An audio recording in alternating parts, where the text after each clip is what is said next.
do we have questions?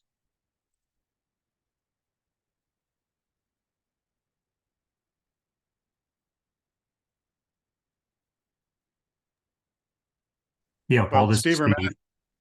Okay, Steve. Can you hear me? Yeah. Yeah. Yeah, there are a few. Perhaps Maddie can pick up some. Um, Hank asked, what specifically, when you say red flag laws, what are those laws? The extreme risk protective order is if somebody's having a mental health issues, the local courthouse has an extreme risk protective order, they call it. Documents are free. I believe it's free to file, but it has to be filled out by family members. And it just details, hey, Joe's been suicidal. He owns guns. We're concerned. And the police at that point would take the guns and safe keep them for a while. Um, it's a pretty good process. It's not perfect by any means, but it's an avenue open to people. I don't know why therapists aren't allowed to file those for their clients or behalf, but bottom line is it's typically family members that do that. Okay, thank And you. if you just Google red flag law Oregon or extreme risk protective order Oregon, there's an information page on um, Oregon that pops up and tells you all about it. Great. Sarah had a question. If you have a billing authorization and the client is behind 3 months, therapy is paused until the payment is made.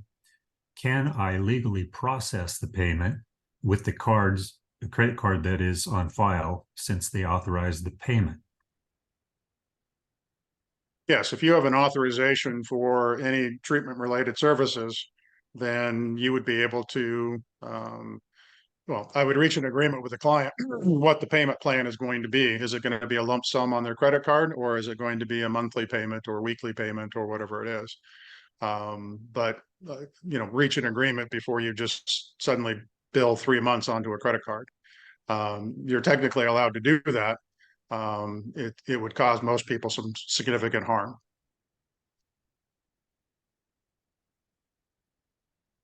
Yeah, I personally have a follow-up question to that. Along with that, I did bill somebody's credit card on file with authorization for just 3 sessions. Actually, my billing company did, and the clients, registered or they challenged it with the credit card company who reversed it, and I was advised I had better not go further than that by the billing company without getting entangled in a lot of legal things. Was that accurate? I don't think so. I think you would just send the insurance company or the credit card company the authorization form for those services you billed. So it's nice if you have that all on one piece of paper, in addition to other fee agreements you might have. But just that, describe the services that can be charged, the dollar amounts to those, and there's no reason the insurance company should ignore that. Doesn't mean they won't, but I think it's worth sending it in. I don't think you're going to get into any legal problems. Maybe the billing company just didn't want to deal with that, but bottom line, if you're authorized, you're free to do that. All right, great. And Jason had a quick question. You mentioned it's time to just write it off, and he's asking, can it be written off on taxes? It's a very common question. The short answer is no. You just don't report it as income. Most people are on a kind of a cash basis with taxes, and so it's just income that didn't come in, so you don't report it as income, but you don't actually get to write it off the income that you've already received. It's not an expense. And Mimi followed up and said, but I'm an S corp. Is Same that, same issue. Doesn't yeah. matter. It's just money that didn't come in, whether they didn't pay you, whether insurance declined it, doesn't matter. That's all part of it. Talk to your tax person because I don't give tax advice, but bottom line is that's generally how it's treated. Great. I don't know if Maddie has any other questions that she is looking at, but I don't know how much time we have. Well, we'll just go on. We've got to get through some of these things. So if you've terminated with the client and, sometimes there are post-termination communications. The one that you really need to listen to or look for is they're requesting their record. They're free to do that.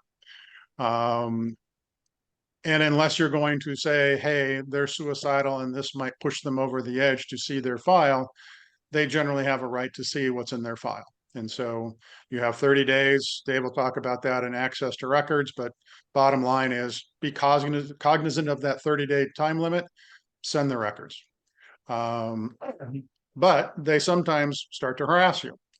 And the way to address those is, if they're in crisis, that's one thing. You can take a quick crisis call to give them the resources they need. But bottom line is you've terminated with them. And so it shouldn't be a therapy session necessarily. You should be getting them resources, talking to a primary care, nurse practitioner, whoever else is in their life to get them available. But if they continue to harass you, you can send a letter or email that says, I'm no longer your therapist, just a reminder. Please don't, email me any further. Any future emails will neither be read or responded to. It should be that short. Therapists are like lawyers. We like to use a lot of words, and you don't bury the lead and put it on page 5 of an email saying, oh, by the way, please don't contact me. You lead with your message. Your message is, please stop contacting me. And I'm just letting you know that I'm not going to read or respond to your emails in the future. And so that may trigger them to do more things, but bottom line is, and then you escalate it as needed. If they continue and it's threatening, then you can get essentially a stalking order, a protective order. You can, if you have staff and you have their picture somehow, put the client's picture at the front desk, and if they show up, ask them to leave, and if not, call the police and have them trespassed. You take measurable steps. Have a safety plan in your office. What happens if somebody shows up with a gun? My plan is to have Dave run out there first and take care of it. Oops, what's going on here? Forgot to resume the recording. So we're back on the record now. Okay.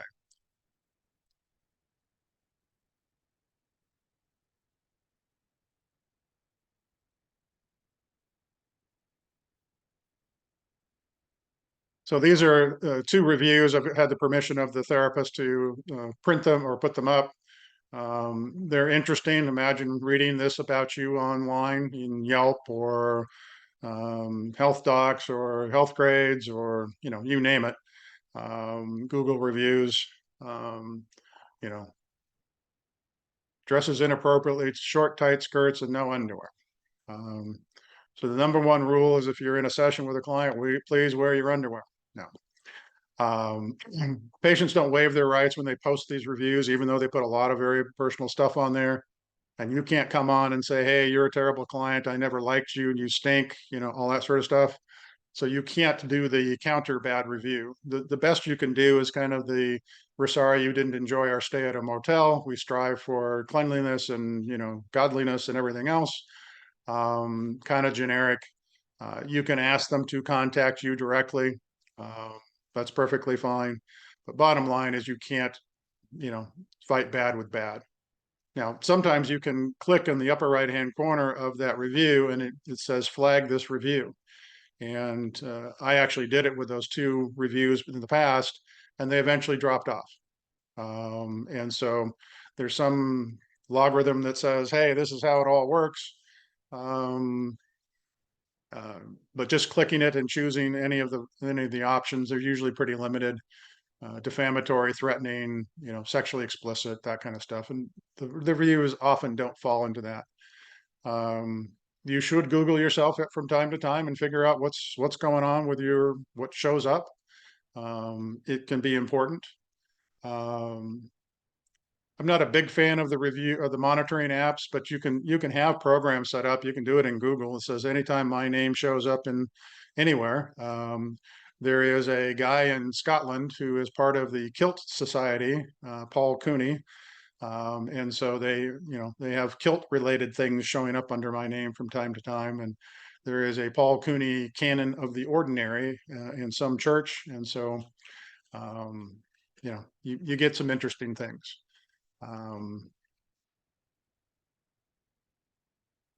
You can have colleagues post good reviews.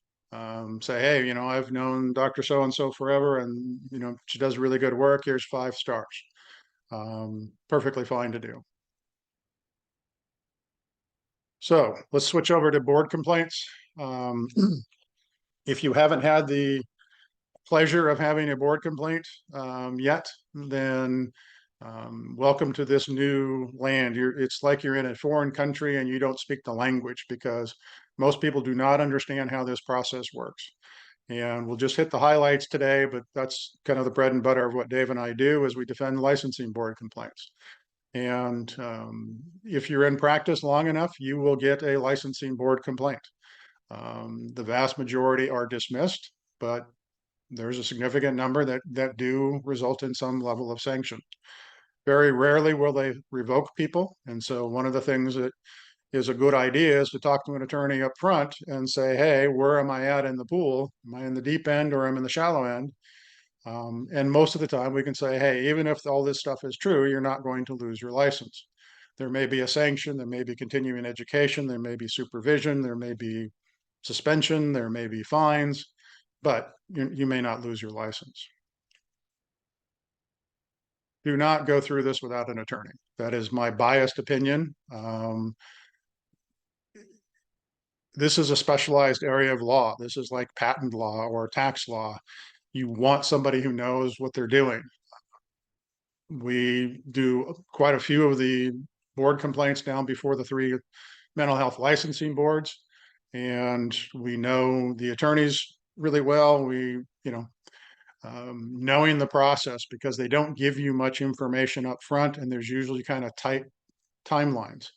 And so having an attorney involved who has experience with these boards is critically important. And so your insurance malpractice coverage will generally cover an attorney. Find out what the limits are for licensing board defense.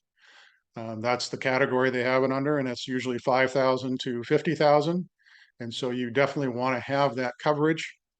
If you're working for an agency or a hospital system, they often don't provide board complaint coverage. And so you know whether you have coverage or not. Ask those questions.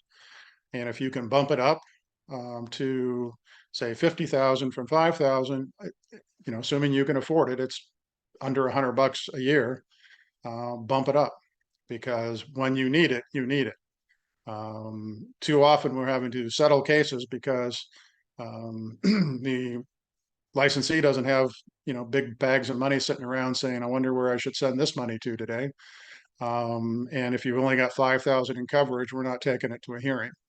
And so it's catastrophic insurance. Hopefully you'll never need to use it, but it's money well spent. Note that the process is you talk to an investigator in writing, basically. They rarely have interviews these days. But bottom line is we put together a package. Here's what I did. Here's when I did it. Here's all the emails. Here's all the things. Here's what I did. Judge me on that.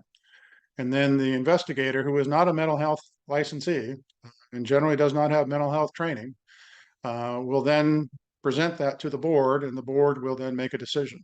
The board consists of mostly licensees, but some, typically 2, public members. Sometimes they're attorneys, sometimes they're nurse practitioners, other things, but they are not licensees. And so it is a strange process where you never get to talk to your colleagues on the board. And they're judging you, on very important stuff. And you receive very little information about the allegations. You may have disclosed confidential information. It would be helpful to know. Make one point on that is you don't get to see the evidence they collected in their investigation, not until they've gone to the point where you're going to hearing, and then you don't get to see all of it. You only get to see what they say they're going to use at trial. So it is a completely different process than you've seen on TV, that you may have experienced in a civil court. It's really unique. And when they say you have due process, it is considered to be minimal due process, which means almost none. Yeah, if you robbed a bank, you would have, you'd potentially get a free attorney. You'd be apprised of all the charges against you. You'd get all the discovery, all those things that are not present in this setting. And so we work with what we have.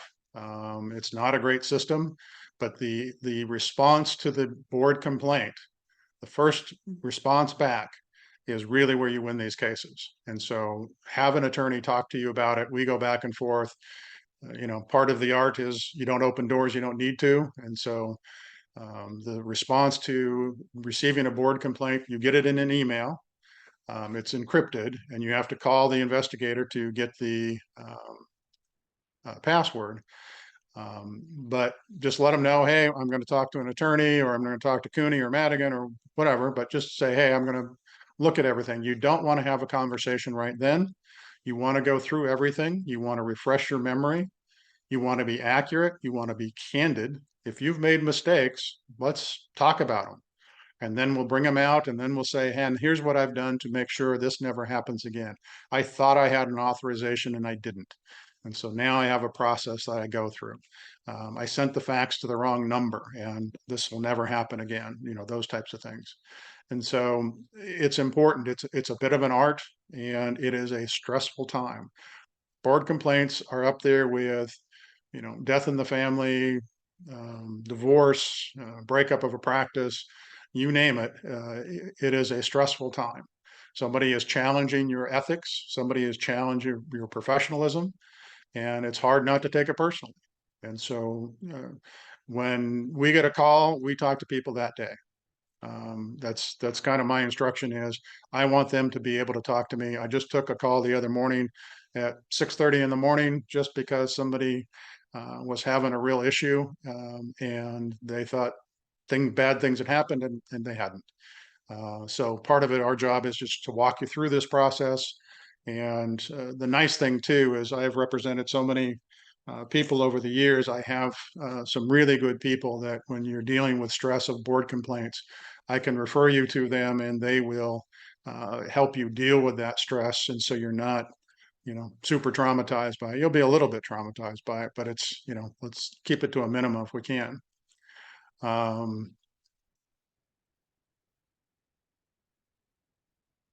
So one of the things to remember is 2 of the licensing boards for mental health have the ability to assess costs of the investigation.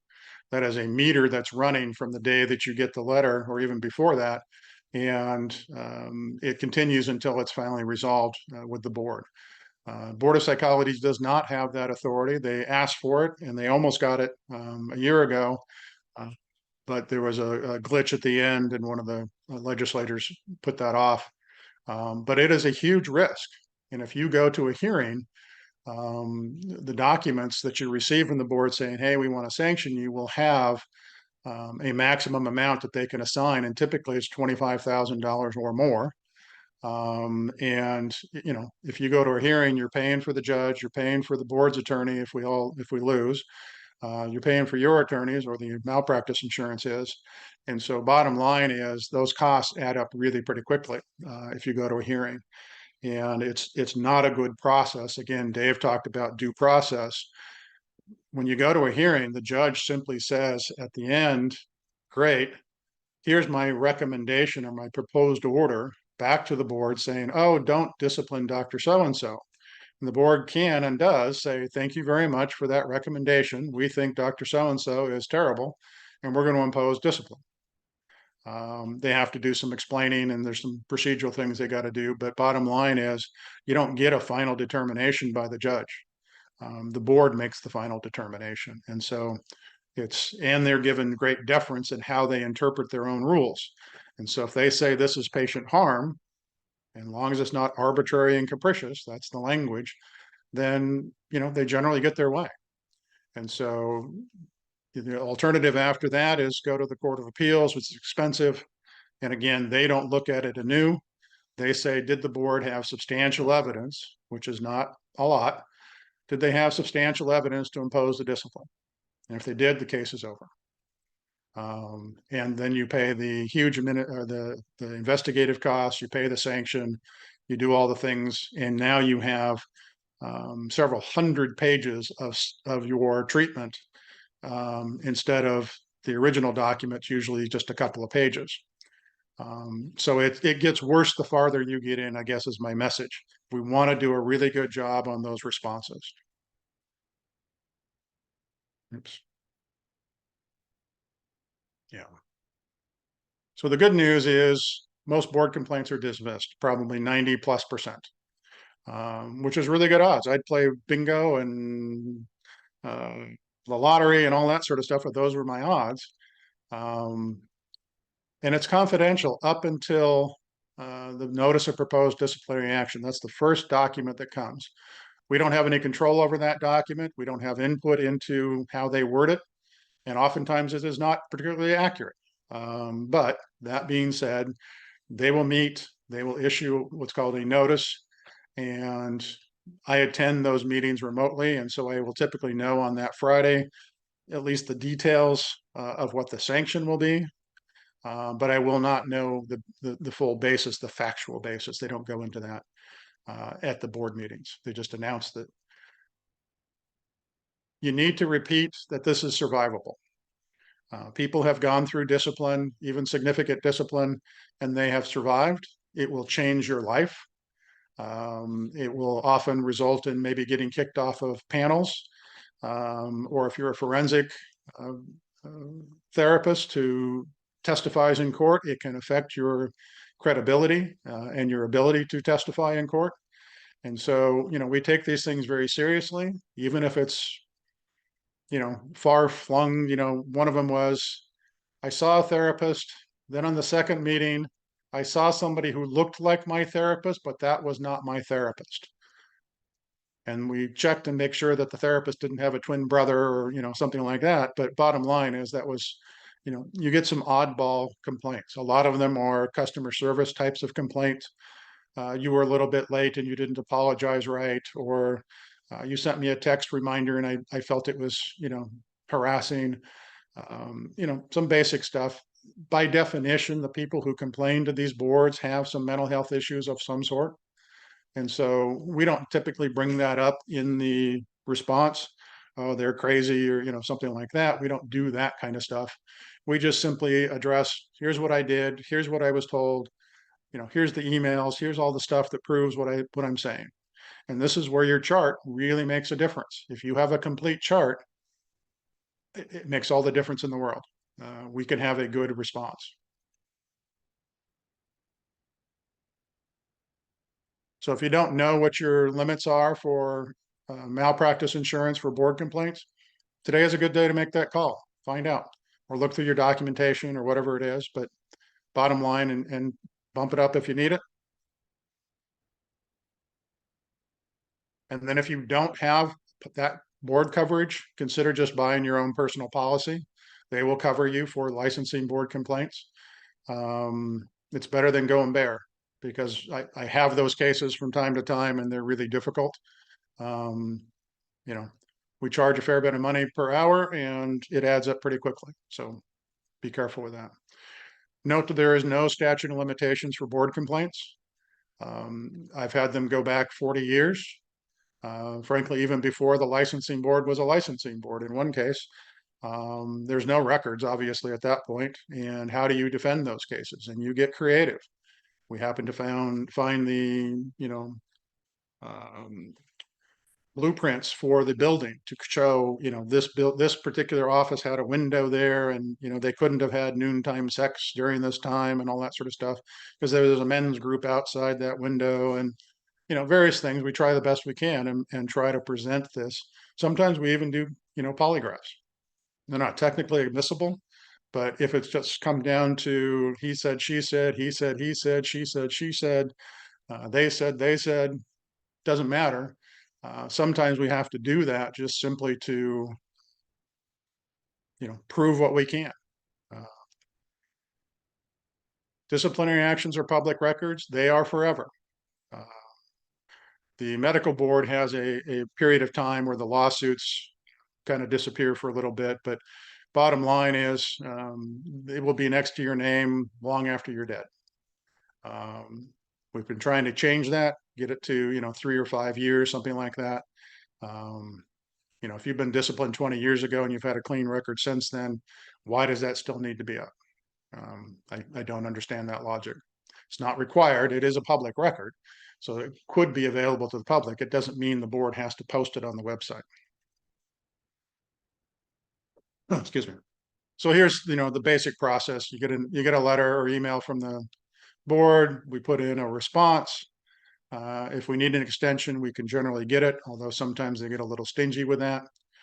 Be candid and be accurate. If you're doing this stuff, don't guess. Figure out the best you can, review everything you can, and make sure getting it in faster is not going to make it go away faster. The board only meets every other month. So it's going to be months before you get a resolution on this case. And so think, months, not weeks. And, if you get a dismissal letter at the end, that's what we're shooting for. It can come as a dismissal, which is just straightforward. It's dismissed. You will forevermore have to check the box. Yes, I've been a subject of a report to a licensing board, or I've been investigated. You have to check yes to that box. You attach the dismissal letter, 99 out of 100, it's perfectly fine. They can do a dismissal with a letter of concern. Letter of concern is just feedback from the board. We didn't like it when you release these records, or that you talked a certain way to somebody, or you made comments. And it's the only way it's going to be used against you if there's another complaint with a similar facts and you do the same thing. It is a private letter to you. You do not send that to anybody other than your attorney. But you don't send it in on credentialing. The letter of concern is private. You can save it, you can throw it away, you can do whatever you want with it, but take it as feedback from the board and hope that another complaint's not going to come in with that. If they propose discipline, it is a public record. It's the first public document. It will show up. You don't have any say in that, how they word things. You can either request a hearing or you can negotiate. We typically will negotiate a resolution if we can. Sometimes we'll ask for a reconsideration, saying we don't think you had enough information. Here's additional information. It's rare that they would reconsider, but I've seen it recently in fact, the last board meeting. They had 2 such cases where they withdrew the notice and dismissed the case. So it does happen from time to time, but I don't want people thinking, hey, we can, keep trying at it. If you go to contested case hearing, it is like a little mini trial. Rules of evidence are different than, say, in a civil or a criminal case, but bottom line is there's a judge hearing the information, and it can take days or weeks to try those. And at the end of it, there is a second document called a final order that the board publishes. And it is typically a much longer document and has a lot more detail in there about the things. And so it is not necessarily a win, because a lot of details that maybe you don't want out there are going to be out there in that document. In Court of Appeals, we talked about it. Save dismissal letters forever. One little quirk that you need to remember is that if you've been disciplined by a board and you come up for renewal just after that discipline, you need to inform that board that you've been disciplined by that board. Their licensing side and their investigative disciplinary side are separate generally. And so you have to remember to say, hey, board, remember me? You disciplined me? Okay, great. It's a little odd, but bottom line, you have to remember it. And you just answer it on all credentialing forms. And by definition, your best bet on any credentialing form is if you have something to disclose, or you're wondering, do I disclose this or not? The answer generally is yes, disclose it. Disclose it and explain, rather than, oh, I don't read that question that way. I didn't think I needed to. They will deny whatever you're going for. If it's licensure or renewal, they can deny it and then sanction you for saying, hey, you tried to obtain a license by misrepresentation or fraud. It's terrible language. And so you don't want to do that. You want to I'd say 100 out of 100 times, disclose and explain, and be done with that. And if anybody asks you, give them that same advice. They're stressful but survivable. Make sure you're doing good self-care. Talk to your attorney about it. I've had 2 therapists in the past commit suicide because they were disciplined. They were in treatment with other therapists and they could not handle the shame. And you should not die of shame, but people do. And so we're always cognizant of that. And that's why I always offer these really good people that I know to be able to talk to them. Sometimes we use them as, say, go see this therapist and, get some insight as to why you made these decisions. And maybe they can give a letter back to the board, or maybe it's just private therapy and you just do it all on your own and it's just helping you manage the stress. But make sure you talk about the anxieties you have. We always update policies, and so that's a good time to do it is, hey, you need some more information related to this complaint in your informed consents. I need the consent of both people in a couples therapy session to release my records. That should be in every informed consent if you're doing couples work at all. But it is the most common question I get. Do I really have to turn my records over if I'm seeing a couple? So we talk about that. Just put that in your informed consents. And then, pay attention to what got you there. And, there's a little, bump in the graph of board complaints at the beginning. You're inexperienced, but you're also really nervous. And so you're always kind of looking out and wondering, but you can be excused for not knowing certain things. And, the board takes that into consideration. But there's also a bump later in the experience curve, about 15 years and beyond. It's more, sometimes it's just hubris. I know it when I see it. I've never done anything wrong. Yeah, I'm pretty lax in the instruments that I administer in my tests. And yeah, they're a little bit outdated, but, so far so good, everything's working, and then suddenly things stop working so well. And so go to these types of seminars to kind of keep up on the things. The legal requirements, they change all the time. And so, I get questions and I know I've covered it in my seminar, and I'm, just want to ask the client who's asked me, haven't you been to any of my seminars? Don't you like me? And then, of course, it's not too late for dental school if you're getting worried about all this stuff. Board complaints are part of doing business. The board has a legitimate role in oversight, and they often do a pretty good job. Every now and then they take things a little too far or outside the realm of sensible. And so we have to be careful with, that kind of stuff. I'm not sure who's drawing things on my screen, but we have yellow markers across the screen.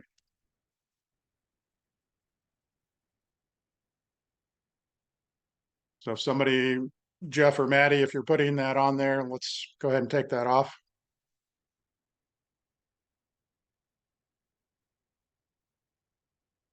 Sorry, Paul, what was the question? I'm working with Maddie on a back-end tech issue. Oh, sorry. There were some yellow lines coming across my screen share, and it was just random lines, and it looked like somebody was just... I don't know what that was about. Right. Oh no, we've been hacked. Yeah. Porn is coming next. Here are the sanctions they can give you. Supervision to 6 months to 2 years. Continuing education, typically they can go as low as 3 hours, but 6 hours to 20 hours. Civil penalty, they can kind of go unlimited on those really when they put their mind to it. But typically it's continuing education. When they give you a sanction of additional continuing education, those are non-countable credits for your next reporting period. And it's really important because I've had people count those in the past. Yeah, so they will be additional hours. And we have learned that our seminars count, and they will often approve that, which is lovely, but we don't get any specific kickback for that or anything else. So sometimes they have you do what I call the book report. It's a reflective paper on ethics. They can suspend you, they can revoke you. If they're going to revoke you, at least with Board of Psychology, they will actually do an interview. If they're going to do a significant sanction, they will interview you as part of this. They're a little more selective. They used to interview everybody, which I thought was good, but it was also a little bit of a waste of time. And so they've kind of pared back on that, and they usually send out an email saying, hey, by the way, your response was great. I don't see a need for an interview. Your client can have one if they want one. And to me, that's saying, hey, this is headed for dismissal. And, that's generally true. Cost of the investigation can be, easily $25,000 if you take a case to a hearing. You get a dismissal with a letter of concern. Here are the things that might cause multiple board complaints. Certainly multiple and dual relationships is the number one issue. Be cautious or be conservative in your dual relationship, multiple relationship conflicts kind of analysis. I think it's the safest course. You may turn away a client that, maybe you could have helped, but the bottom line is you're not the only therapist in the world that can help this client. I tell myself that all the time. I think I'm a good attorney, but I am not the only attorney that can help people with their board complaint. Dave can do it. My brother can do it. We have a short list of attorneys that have experience before these licensing boards that we refer to. And so bottom line is be conservative when you think, hey, I'm the only one that can help them. That's not necessarily the case. If you're going to have a sexual relationship with a client, you will be revoked. That is almost universally true. There are some rare exceptions to that. But bottom line, if you want to date your client, you terminate them formally in writing, you refer them off to somebody else. And then there is a 30-year cooling off period where at the end of 30 years, you can hold hands, and that's it. Once a patient, never a partner. And I did a informal poll the other day related to a case. And bottom line, it was a referral from an insurance company to a therapist, 15-minute consult. Patient said, hey, I don't want you as my therapist. And they said, great. Therapist didn't take any notes. And then later the client called, or the person, the caller, I'll call him, the caller called later and wanted to go out for coffee. And then they ended up in a sexual relationship. And so the question I had is, would you consider that a therapeutic relationship if it's after 15 minutes and the client says, no, I don't want you as my therapist, and referrals were given? The board has said, yes, that's a therapeutic relationship and the ethics code applies and no sex with the patient.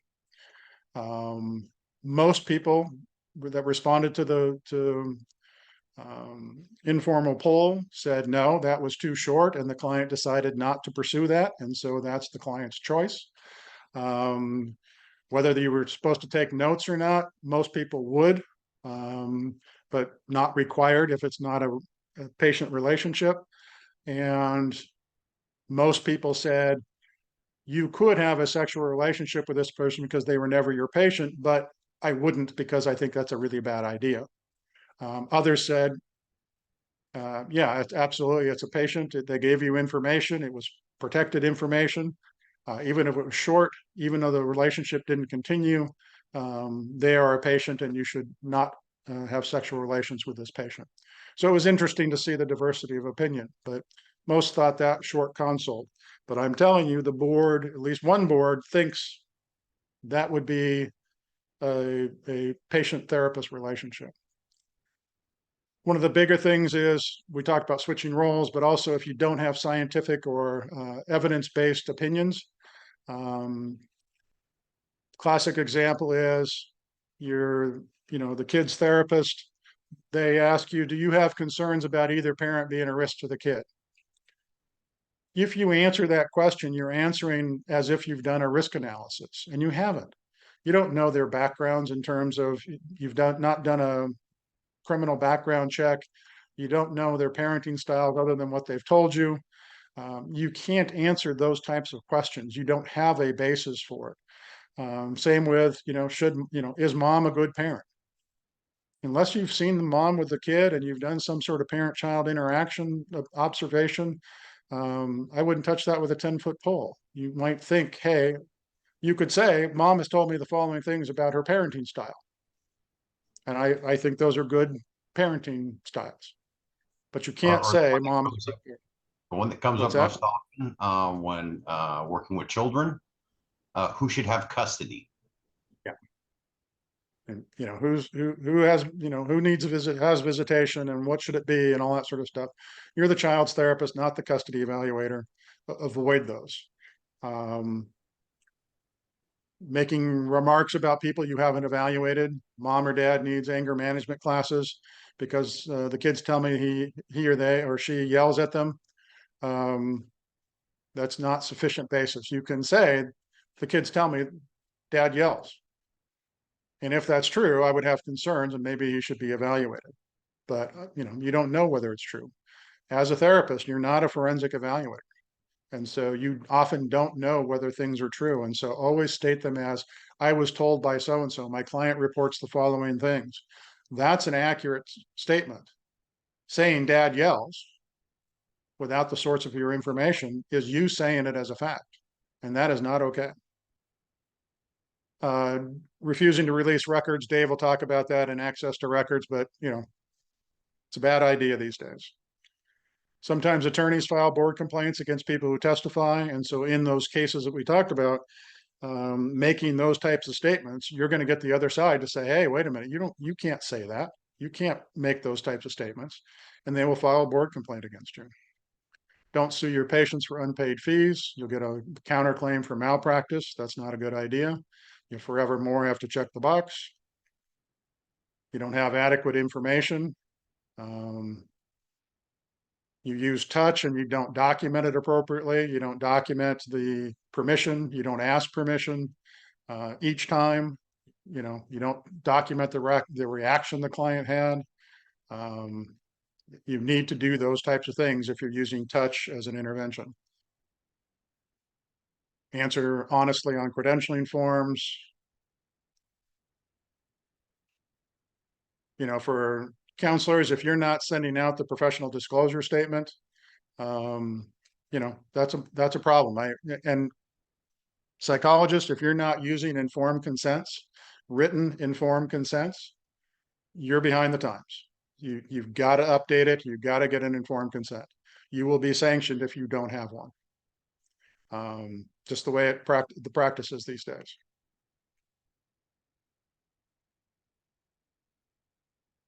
I was just trying to help my client. That's great. But you gotta be careful about it.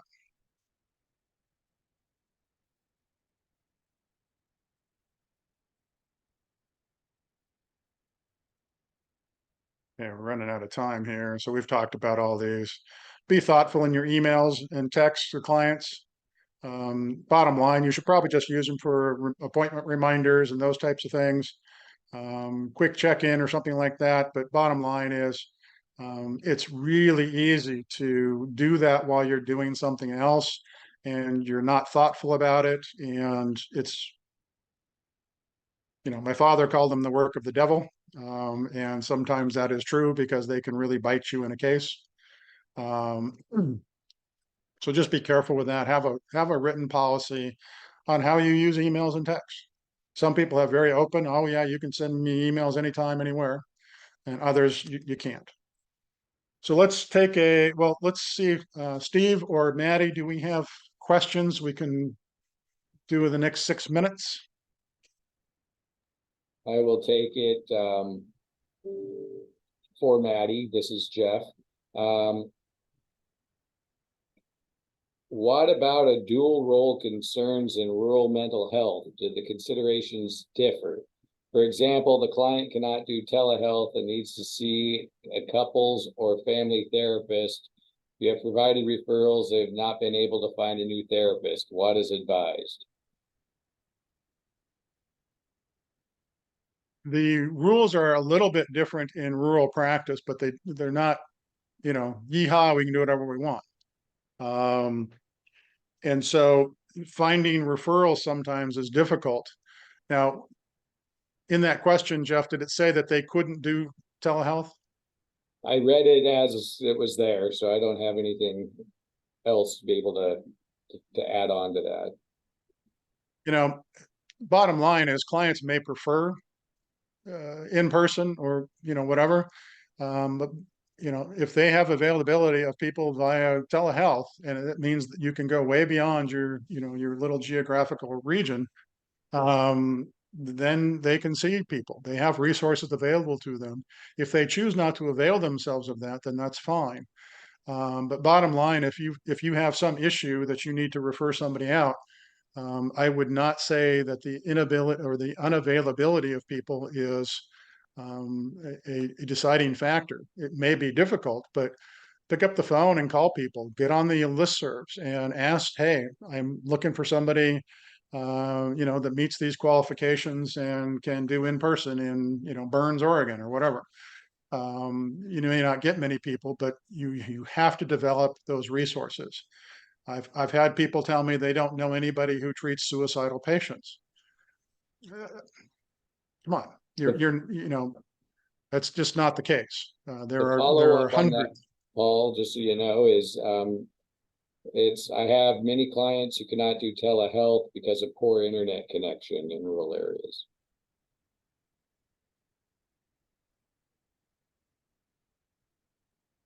Some insurance companies will allow for phone. I know certainly during the COVID crisis they did, and some have not undone that.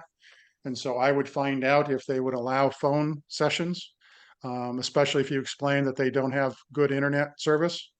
But there's probably a solution there. But if they can't, you know, you've got to make a determination whether you can continue to see these people.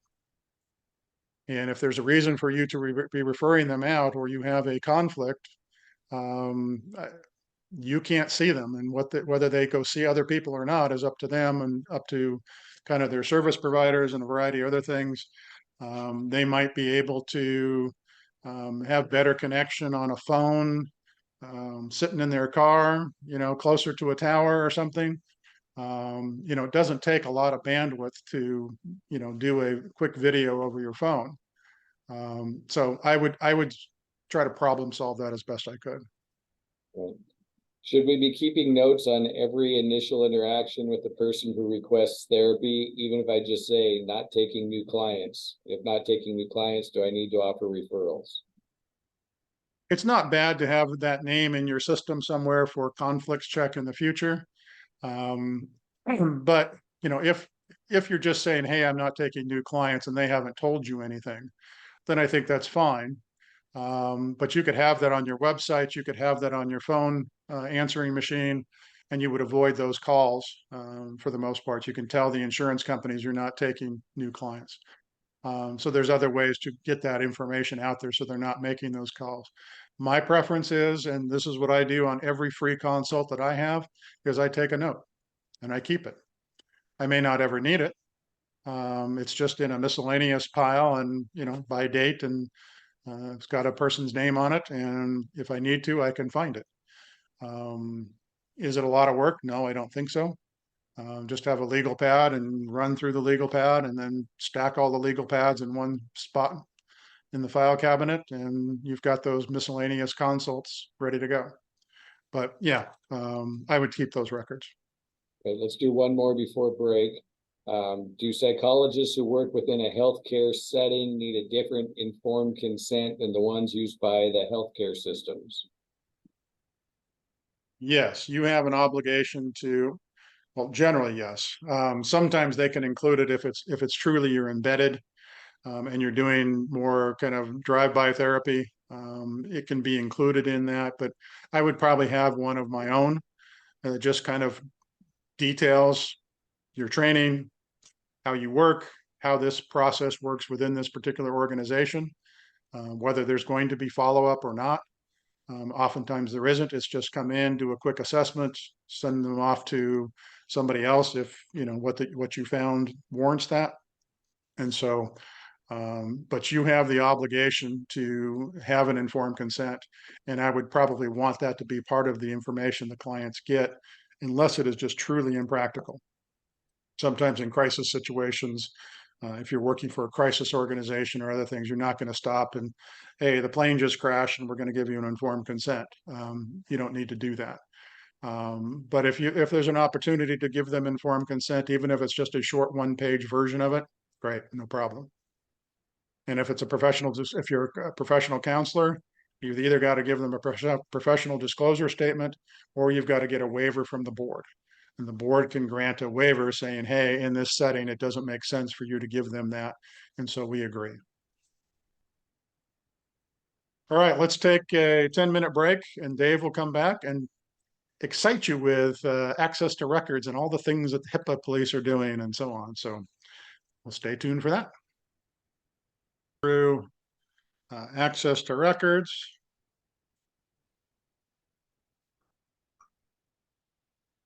And these are some of the people in the world that get to access your records. And these are the ones that Dave will be covering for the most part.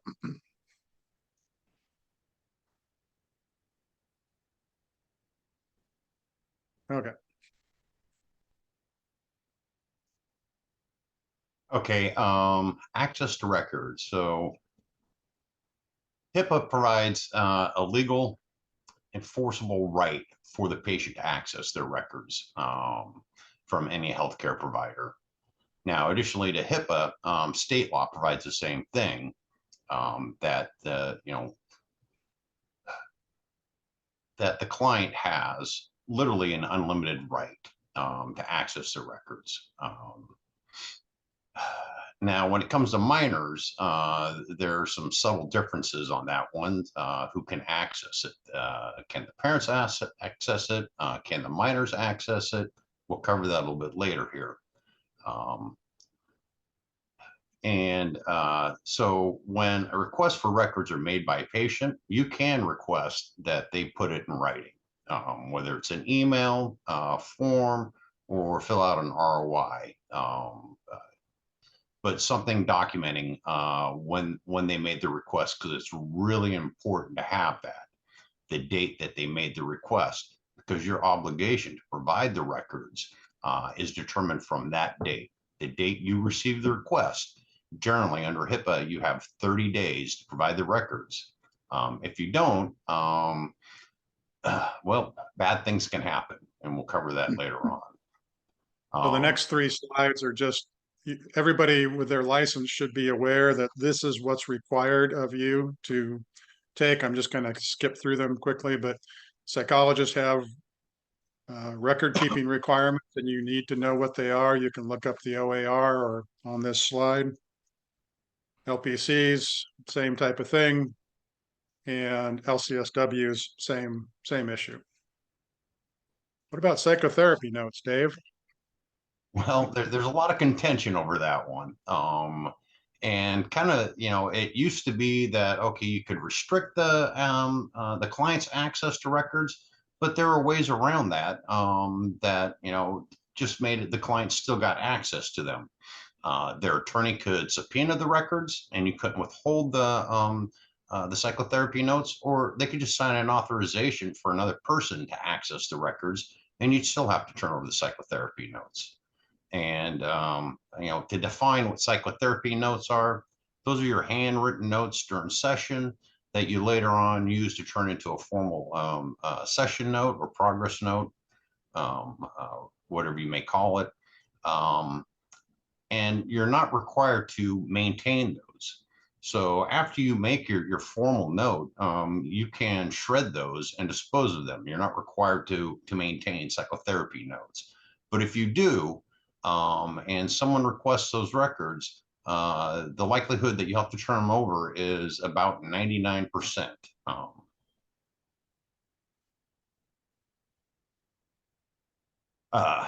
I guess the other one is you don't have to maintain them, so that's really important. So minor access to records. Now, our advice used to be that therapists were on the path to turning over records. to parents. So if parents ask for the records, in most cases, we were saying, hey, parents have the right, they have that concurrent right. But this is a new change, and it gives the healthcare provider kind of three options to say no to releasing records. And so Dave can tell you about all that fun stuff. Well, this new change has kind of, there are two levels on it. And one is if the minor has, if they're old enough to consent, so they're 14 years or older, they're old enough to consent to treatment, and they have consented. So sign the consentment form allows providers to make certain of these decisions. Then there is the other category of they're under 14 or they haven't consented to treatment. It does limit your ability to make these decisions on whether to release records. The three here apply to both groups. So if you determine the disclosure of the treatment records, you reasonably believe the individual has abused or neglected the minor or subjected the minor to domestic violence, or may abuse or neglect the minor or subject the minor to domestic violence. So if you have reasonable cause to believe that the person requesting the records, so it would be one of the parents, either mother or father, the custodial or non-custodial parent, has abused the client or subjected them to domestic violence, you could refuse to turn over the records. Now, the thing is, the statute does require you to articulate, so write it down. What is the basis and rationale for not providing those records? You know, if there is an open DHS investigation for abuse, okay, that's enough to say, hey, I've got reasonable cause to believe that this individual has abused the minor, and I don't think it's in the best interest of the minor to turn over the records. You write that down, and you have something to defend yourself, saying these are the reasons why I didn't turn them over. And this statute says that I have the legal ability to do so. Dave, if there was a past DHS investigation, that's pretty concrete. What do you think about the language that says or may subject the minor to abuse in the future? That's based upon the information, the reporting information you get from your client and collaterals, and you really have to be somewhat skeptical about what information you get from a collateral. Say one of the parents, oftentimes it's a custodial parent, and I would have to say out of the majority of the time in my experience it's the mother who's the one that's bringing them to treatment and signing the consent forms. But oftentimes, they have a dispute with their former spouse over, who's going to have custody of the children and how much time they get to spend with the children. And, they may exaggerate or even make up things to say, hey, they shouldn't have contact because they do X, Y, and Z. And then it really becomes, is that credible evidence to give you reasonable cause to believe that, the other spouse has abused or may abuse the client. And it's tough for a therapist to kind of pull out their crystal ball and say, aha, this kid might be abused. And now, if they've had a history of that in the past by this particular parent, maybe, but if it's, there's no pending DHS investigation to say, hey, maybe this parent will abuse the kid in the future. I'm trying to think of how they would have information that would really be something I would want to say, hey, and I'm going to base my decision not to send the records to a parent based on what might happen in the future. Well, and that's it and unless there's some past history of that, it's nearly impossible to be able to say, okay, now I have, information that would, be a predictor that there is a possibility of abuse in the future. without some kind of past history that you can verify, I would say, you know, you can't make that prediction. You know, reason to believe disclosure of the minor's information to the individual could endanger the minor. You know, that, and endanger generally means physically. Under HIPAA, it means physically. You know, if it's emotional or psychological harm, HIPAA doesn't say you can withhold the records for that. It actually has to be physical harm. Probably the one that is the easiest for any psychologist or therapist to be able to articulate is that you determine it's not in the client's best interest to disclose the information to the individual. And generally is the disclosure of that probably will be detrimental to some kind of relationship that the client has with, you know, the parent. And that's probably the easiest one to be able to sit down and articulate and say, okay, X, Y, and Z, this is why I think it would be, you know, not their best interest. One thing to remember is you, the therapist, are then inserting yourself and saying what is best interest of this child. And typically, you're denying access to records by one or both parents, and you're substituting your judgment for what's best interest for their child. And so these can generate board complaints. And this is a new statute, so we don't have a lot of experience with it yet. But, you know, it should be something, again, Dave said, you know, articulate, be able to say concretely, hey, this is why I think it would be problematic. Well, and when Paul says it's a new statute, it really is. It's relatively new, and there is no case law interpreting it. So the interpretation of what it means is still somewhat up in the air.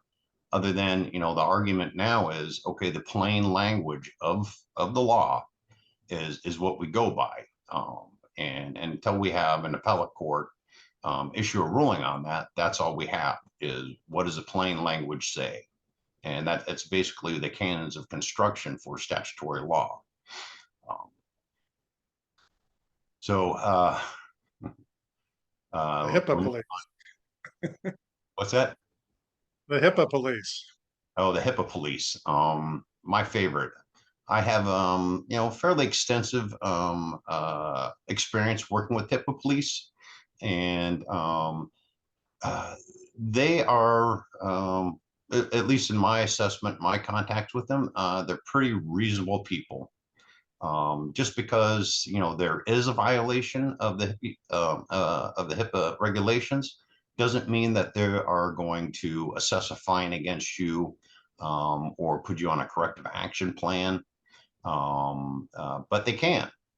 And so if the HIPAA police are, you know, the Office of Civil Rights, and they're a department of the U.S. Department of Health and Human Services, and they have, you know, a great amount of authority to be able to enforce the HIPAA regulations. And as it says here, it shouldn't take a federal investigation to secure access to patient medical records. And, you know, it does happen from time to time. I just recently settled a case within the last couple of months with the Office of Civil Rights.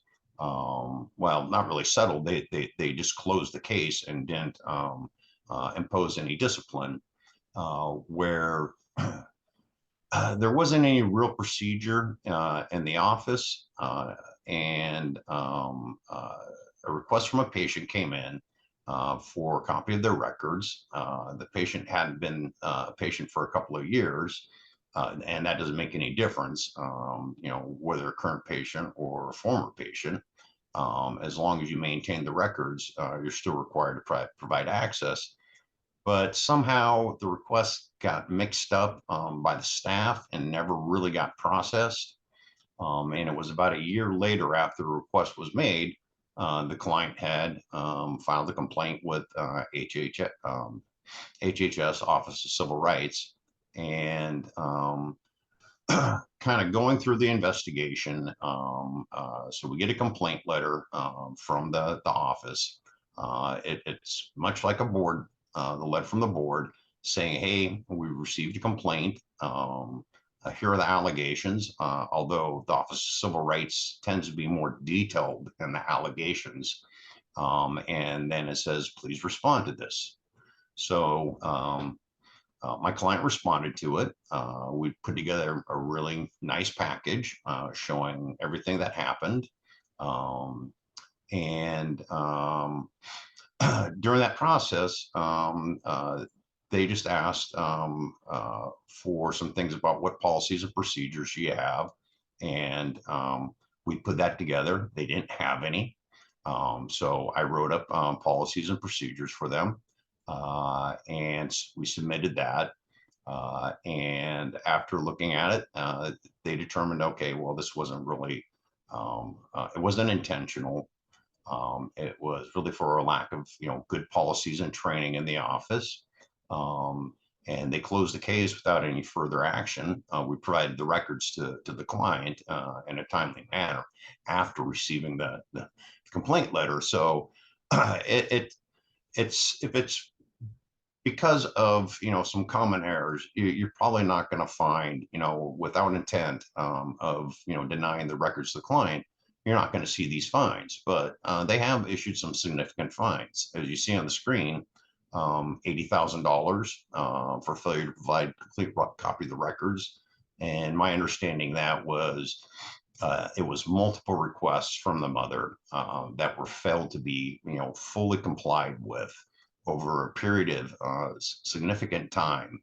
And ORC just determined that that was just when they found out the first time that they hadn't fully complied, they should have made taken every effort to fully comply with the request. But because there was multiple times, multiple failures over a long period of time, they thought that was egregious and issued a significant fine. The next one is, $5,000 for a 2-year delay in sending records. And I believe in that one was they knew someone in management knew they'd received the request and just failed to act on it. And that's usually it. You get the request and somehow someone fails to act on it. And really, you and I both have run into therapists who say their policy is I don't send my records to my clients. Or we hear from people saying, hey, my patient has been asking for these records. And the therapist says my policy is I don't send records. Can you actually have that kind of a policy in this day and age? well, you can have that policy. I would say it's a bad policy, and it'll lead to being disciplined and significant fines, and then probably being put on a corrective action plan from OCR, which you really do not want, because now you have a federal agency, looking over your shoulder for about 5 years, that you'll have to respond to them on a regular basis that you're in compliance with the plan. So no, you can't have that. And legally, if you do, you're just going to have a lot of problems. What about losing a laptop? Is that going to cost you any money? Well, it has cost in the past $1 million. And I think Paul and I both stressed any device that you keep PHI on, you should have encrypted. And it's just so critical to do that. I recently had a potential HIPAA breach where an office was broken into. And so it was a secured building. It was a secured office within the building. But there was a device that was taken from the office that contained PHI that, initially thought it wasn't encrypted until we went through a process of verifying and determined that, yes, the particular device, when it comes from the manufacturer, when you purchase it, it's pre-encrypted, and the encryption does meet the requirements for HIPAA, that there was no breach. But if it hadn't been encrypted, we would have had, a fairly large HIPAA breach that involved, several hundred individuals. And luckily, it wasn't going to be the 500 individual threshold where you have to report it to the Office of Civil Rights within 60 days, make issue media notices. So a media statement, and a lot of bad things that happen if it's over 500 people. But the bottom line was it was encrypted. Therefore, there was no breach. The laptop was stolen. To date, it's never been recovered. But also the data has never been able to be accessed. So if you have a laptop or anything that has PHI in it, if you don't encrypt it, you're just playing with fire. You're just freewheeling it. Pretty much, it's like you've got a nuclear weapon sitting in your back pocket that's just waiting to go off, because when it does, it really is, any HIPAA breach is quite a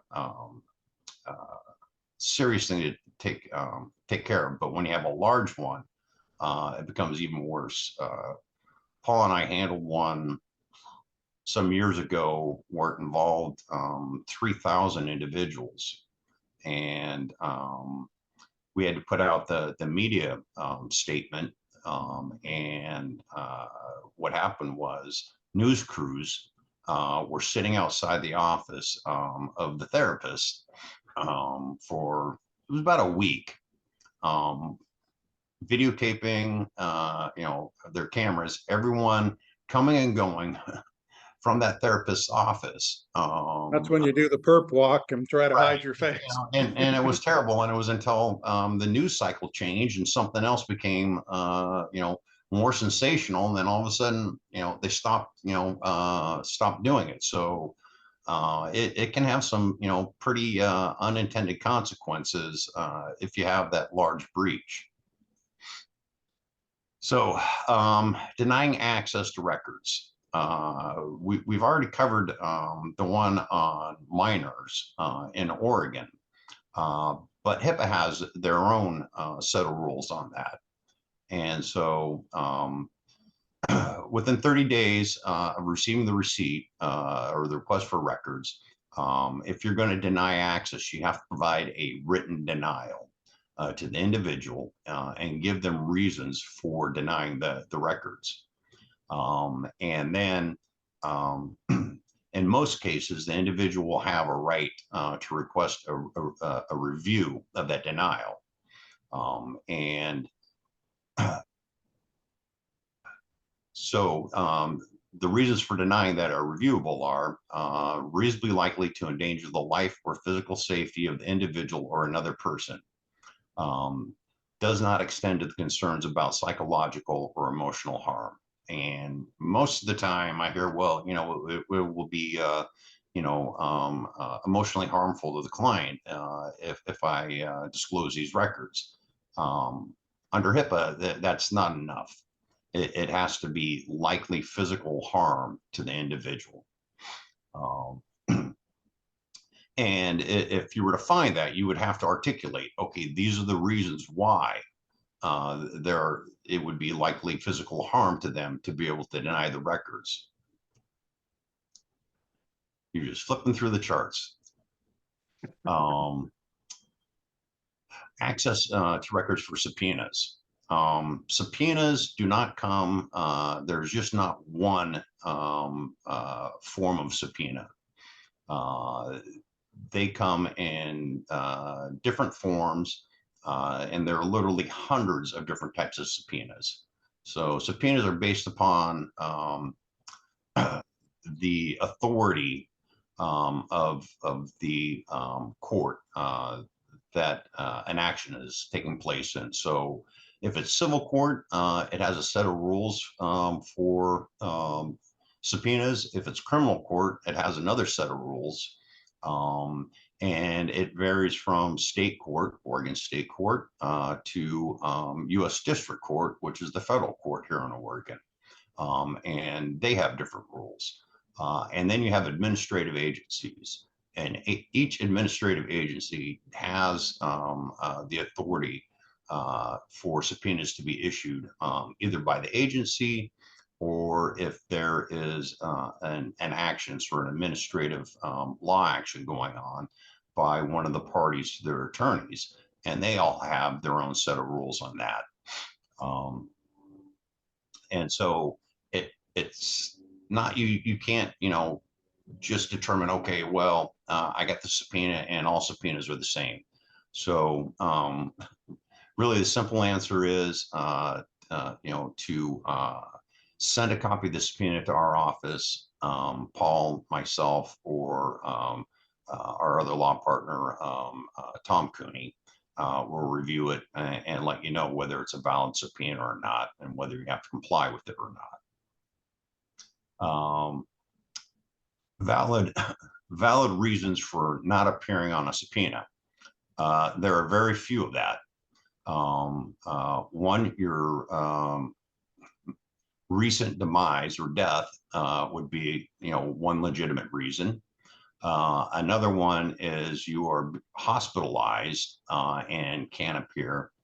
Or probably the third reason, and this is the one that in some cases I've actually had, some success in defending, is there wasn't a reasonable amount of time to make it for an appearance. And in one case, it was my client was in Eastern Oregon, received a subpoena process served in the afternoon, asking them to be in Klamath Falls the very next morning to appear and testify.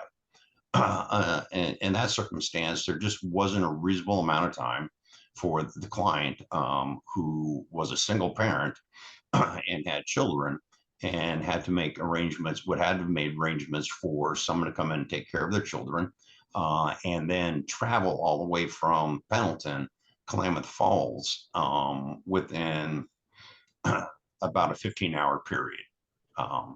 And in that case, when the attorney complained that they didn't appear, we were able to provide a fairly, a successful defense, saying, under the rules of procedure, it wasn't, they didn't have reasonable notice to be able to appear in time for that court appearance. So it's really limited to get out of appearance, just because you think, well, I haven't seen them in 3 or 4 or 5 years, and there's nothing I can say that would be of use in this case. That's not going to persuade an attorney from saying, oh, okay, I'm going to release you from my subpoena. No, they're still going to make you show up, and they can be really nasty about that too. And Dave, can you sign a subpoena? yes, I can. I've signed hundreds, maybe even over 1,000 subpoenas in my career. Well, I heard subpoenas signed by an attorneys aren't valid. Well, We've been talking about this for 25 years. Yeah, if you've heard that, subpoenas can only be signed by a judge, then you're being misinformed. Judges very rarely sign a subpoena. They can, but it's not very common. What a judge will do is they'll sign a court order, which is different than a subpoena. That's what judges sign. They sign orders, not subpoenas. So, and on your appearance fee, well, do you only get $30? Yes, and that's in a civil case, and if a government agency is not involved. If it's a criminal case or involves a government agency, so the state of Oregon, a county, a city, you get a whopping $5 a day and 8 cents a mile. And that's all they're required to pay you by statute. The one way maybe to be able to collect a reasonable fee for your time and travel would be to put that in your fee agreement, saying that if if the client is involved in any illegal proceeding, and I am called to testify as a witness, I will charge you, X amount of dollars per hour for my review time, travel time, and appearance time. And I think, as Paul said earlier, charging $500 an hour might get you a complaint with the board for an excessive fee, because you're just being compensated for the time away from the office that you would normally be seeing clients and billing for. You're not, if you're being subpoenaed, you're not an expert witness. You're a fact witness. You're a witness to testify about the facts relating to your treatment of that client. You're not there to provide hypotheticals about, what if these things were present? Would the client have this? Or if these things aren't present, would they have X or Y? So it makes a big difference. But if you don't have that in your agreement, all you get is the statutory witness fee, which is literally nothing. Access to records for deceased individuals. This one comes up pretty often.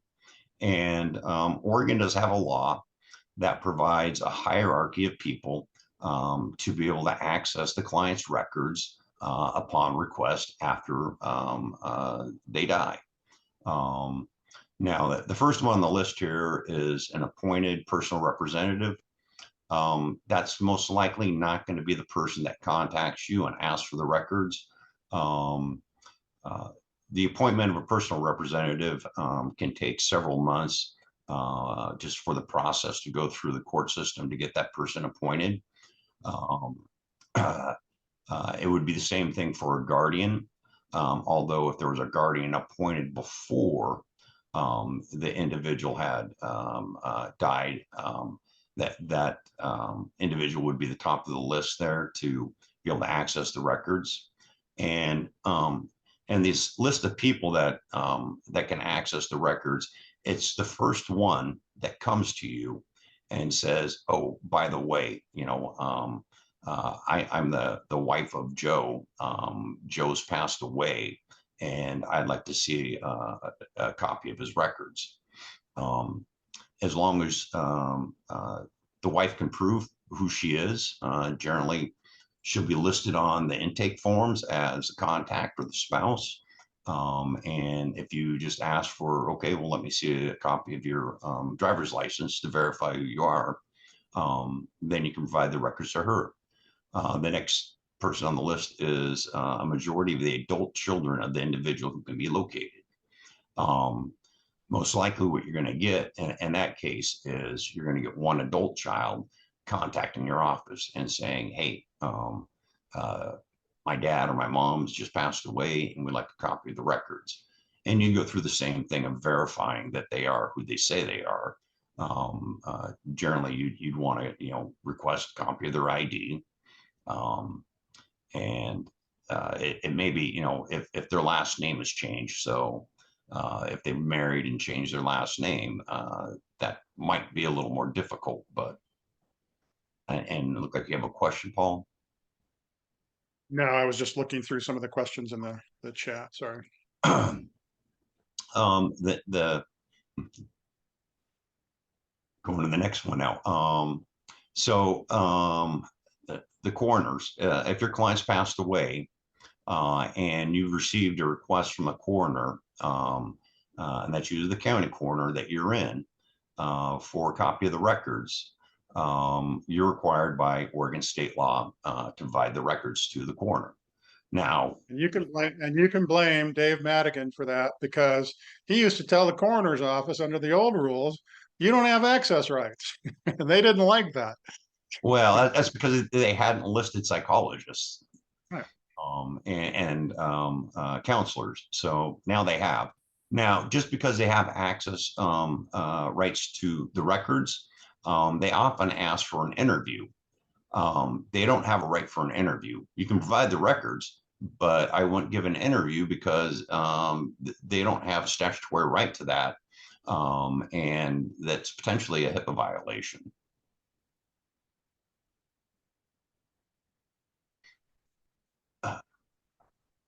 Okay, so what can I charge for my records? And it really is kind of confusing. The number of different statutory requirements based upon whether it's Oregon law or workers' compensation on what you can charge for it. The rule that I go by, because it's federal, is HIPAA. And HIPAA actually says is, the actual cost of producing the records. And so the actual cost is not, a psychologist spending 2 hours at a Xerox machine copying the records and then charging their normal hourly rate for them making the copies. The actual charges are what does it cost to make a copy? So is it 5 cents, 10 cents per page? And then what would a staff member time be for that? So if you had a staff member running the Xerox machine, making those copies at $15 or $20 an hour, then that's what you can charge. And then the postage. These other equations. So, under Oregon statute, 30 cents a page for the first 10 pages, or $30 a page, then 50 cents a page for from 11 to 50, and then 25 cents a page for them thereafter. That's kind of a, you're gonna have to sit there and calculate that and then write it all up as an invoice. I think just the simple way to do it is what's the actual cost of that. So if you took it over your file over to Kinko's or UPS or whatever and had them do it, then you could just Well, make sure you have have a a PA with them. business associate agreement, and then you would just send the invoice that they gave you for that. And that would be the reasonable cost. That's what it costs to have it reproduced. And now a lot of people use Simple Practice, and they can just push a couple buttons and click the button and send it through a secure portal to the client. Yeah, or Electronic records different?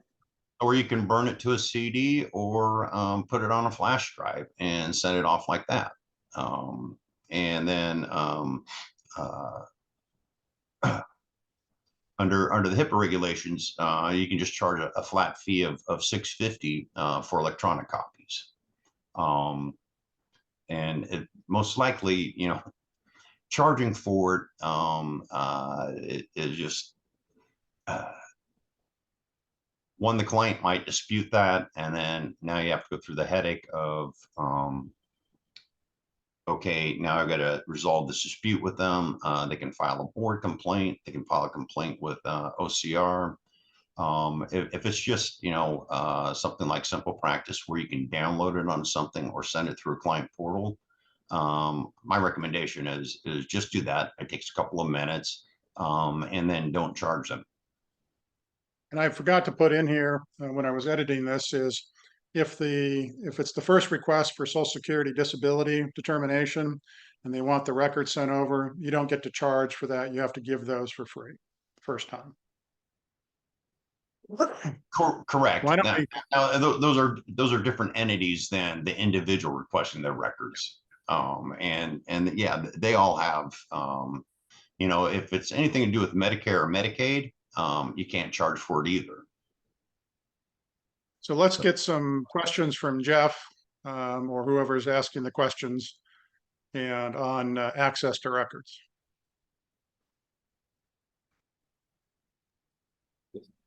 One moment here as I look through them all.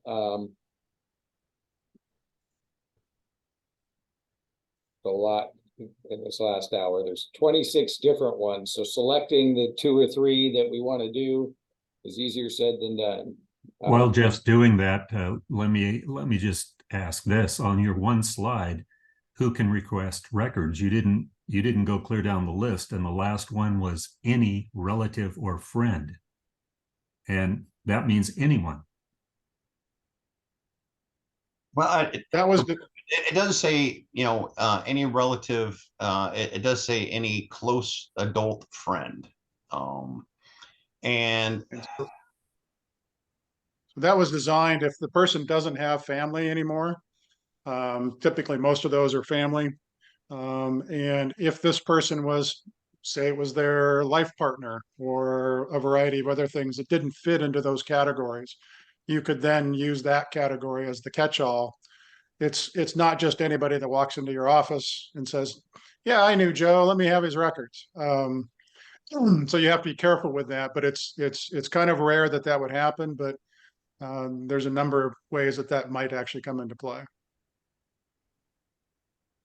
Right, David, if I use an end-to-end encrypted cloud backup service to which I only have access, does it need to be HIPAA certified? well, yeah, I mean, if you use an encryption, any kind of encryption, it does have to meet the standards provided by HIPAA. And one way to think about that, there are two encryption requirements. One is in transit. So you're sending the records, and that sounds like that is encrypted. But also at the storage facility, do the people there have access to the records, or are they stored encrypted? In early days of Dropbox, they had the problem where they didn't have that at rest storage encryption. And so anybody could literally get into the documents if they wanted to. And so they've changed that. But you have to think about it, me sending it versus also being stored. Is it encrypted in both of those? Yeah, This so may be go ahead, David, finish that one. I was just gonna say that the easy way to think about that is it encrypted while it's being transmitted, and when it gets to the end user, is it still encrypted where they have to decrypt it? This one may be a more in-depth question, a little different. Can you please address records when a therapist dies unexpectedly? The therapist had a responsible person, but that person is now retiring and does not have a place to keep the paper charts securely. The board and her professional association offered no help. What options does she have in regards to the records? Well, on the OPA website, there is a section on professional wills. I'm not sure if it's a members only section.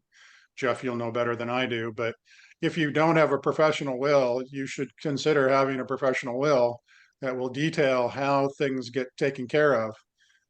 Sometimes your designated person, your custodian of records, dies or retires. And it's easiest if you have your records stored electronically. And so if you don't and you need a resource for that, email me privately and I'll give you some resources for that. But storing them digitally makes a good sense because then they don't have to slog all these boxes around and the rats won't eat them and the floods won't come and all that sort of stuff. Yeah, well, Dave, and the other thing Dave is, had the rat.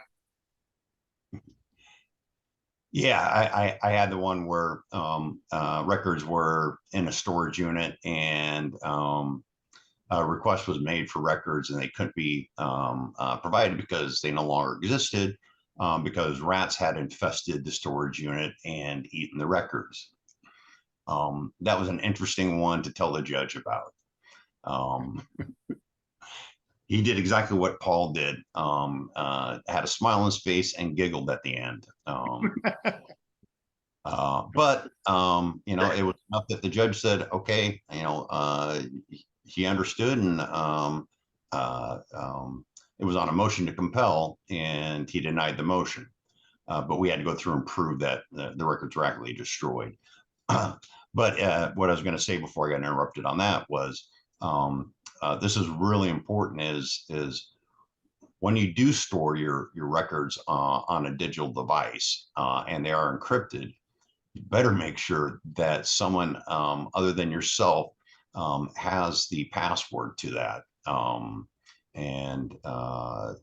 So if you do pass away, you have to have that stored where whoever comes in and takes over will be able to locate it and access those records. Because if they can't, if they don't have the password, all those records are literally gone. And we've actually had that case before. It wasn't that they passed away. It was that they lost or couldn't remember their password and couldn't access the digital device that held the records that were being requested. So make it easy on the person who's going to be your custodian of records. One, pick somebody who maybe isn't going to retire anytime soon, but also potentially consider having a team of people, because it is a daunting task to come into somebody's practice and try to triage all the patients and get them referred and get records out and all that sort of stuff while you're still having an active practice yourself. And so if you can store them digitally, great, get them scanned. It's not terribly expensive, and you can just store it on a small drive and keep it in a fireproof safe or wherever you want to do it. And then have a way for people to access passwords and keys and, you know, all that type of stuff. And somebody doing a professional will can help walk you through that. And it's a really valuable resource. And I have people that do professional wills, and I know. And so again, if you want to just back channel me, that's fine. Similar but Are there, different. A client knows she is terminally ill and specifically requests that her kid's husband not have access to her records. Is it possible to honor that?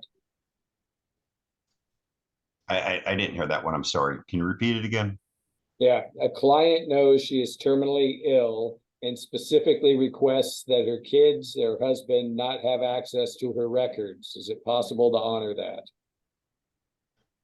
So you could have a guardian appointed, and the guardian would trump everybody else's access rights. It's about the only thing I can think of. yeah, I mean, that would be it. Have someone else appointed as a guardian, but other than that, no. One last question before we go to break here. I'm sorry. Could you speak to access to records of couples therapy by one partner? Yeah, as Paul kind of addressed this earlier, so in couples therapy, generally you really have 3 different sets of records. So you have one record where the individuals are meeting together, so they're both there in the session. And then when you meet with the individuals separately, you have a record for those separate meetings. And if one of the individuals from the couple request the records, they are entitled to a copy of their records. And so their records would include the joint sessions where both individuals were present for counseling, and then any counseling that they did meeting individually with a therapist. But the other spouse or individual, their individual meeting records, they would not have access to. And I would argue you need 2 signatures to release the couple session, or that should be your policy. Yeah, that should be a Because policy. But I would say that because they're both present at the same time, they both know what they both said. That record's not a secret to either one of them. It's the individual sessions when you meet with them individually that you have to have that individual's consent to release it to the other spouse or individual. so if you don't have language in your informed consents or your disclosure statements of any kind that says, hey, both parties enjoy confidentiality, my policy is I need the consent of both people to release a couple's record, change that today. Just put that language in, and you know, if you've given it to people before, then give them an updated version. I also have a thought on the client who was dying and didn't want their kids or parent or husband to have access. In that situation, you could identify the things that they're particularly concerned about. Those people knowing they may have, you know, strange relationships, And so in that particular setting, I might chart differently than I would in a normal case. And I might be a little more vague on certain topics and a little more detailed than others, but I think I would identify what are they concerned about, specific statements being made, and do I really need to have that particular statement in my record? You have to be careful with it, but bottom line is you can be a little more vague under certain circumstances, and maybe that would satisfy the issue. So why don't we take a 10-minute break? We'll come back and Dave will talk about minors and why they're such a trouble. But we'll come back at 11:40. Exceptions to that. One of the minor is married to someone 18 or over, which is pretty uncommon. And the other one is if the minor has been emancipated legally. And so there'll be a court document saying that they have been emancipated. Unless you have one of those situations, anyone under the age of 18 is a minor. And in Oregon, minors can consent to medical and dental services at the age of 15 and to mental health services at the age of 14. Let's go to the next slide.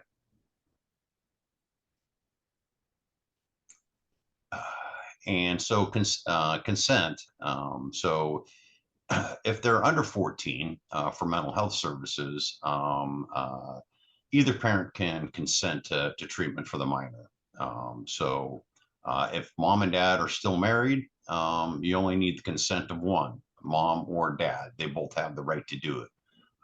You don't have to get consent from both parents for that. If the parents are separated or divorced, then generally one of the parents will be designated as the custodial parent and the other parent will be designated as a non-custodial parent.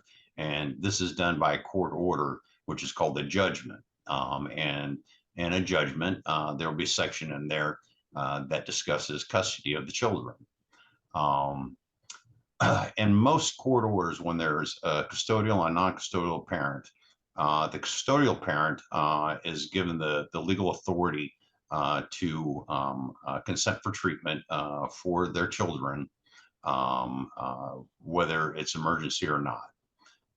For the non-custodial parent, it is generally common in these orders that the non-custodial parent can only consent to emergency treatment for the children, not just regular treatment. And then in that case, you know, when you're working with children and the parents are divorced, you really want to get a copy of that judgment so you know who has the authority to consent to treatment. This comes up quite a bit. It's pretty common that the non-custodial parent will claim that they have the authority to cancel treatment, and can create quite a dilemma for the therapist. And I've handled a number of board complaints where the non-custodial parent has filed a complaint with the board saying that that the therapist provided treatment without their consent. We've been able to, in those cases, successfully defend those. And it's with that court order, the judgment, that determines who has the authority to consent to treatment. And that's only with parents that are separated or divorced.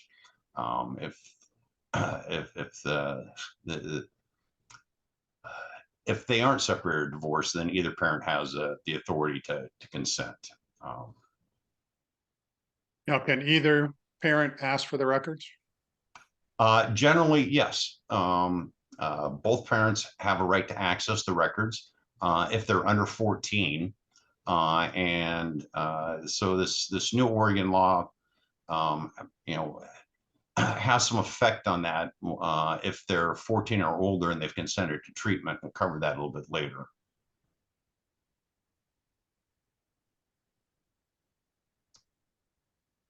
There's also the backup statute 109-672 that says basically the purpose of this is take the therapist out of that decision making, and the consent of one parent is sufficient to initiate treatment and other things. But that has a jagged history with the Board of Psychology, and they have disagreed with this on a number of occasions. They stopped doing that. But bottom line is, if you got the consent of the non-custodial parent to start non-emergency treatment, this statute says you can do that, even if it's contrary to the divorce decree.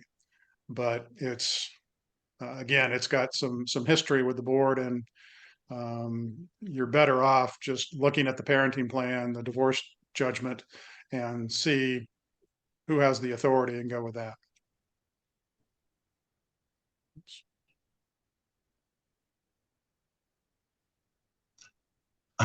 So, and then after the parents, any guardian of the children, so you'd have a legal document where the person has been appointed the guardian, can consent to treatment. And we've had this come up. It's not uncommon, but it is kind of rare in circumstances where neither parent are available, being absentee parents, and there is a relative that are taking care of the children. And under Oregon law, there is a statute that says if the relative caretaker, caregiver, fills out an affidavit that requires certain information being in there, then they can consent to treatment. The one thing about that affidavit is it has to be updated every 6 months. And it happens on a fairly regular basis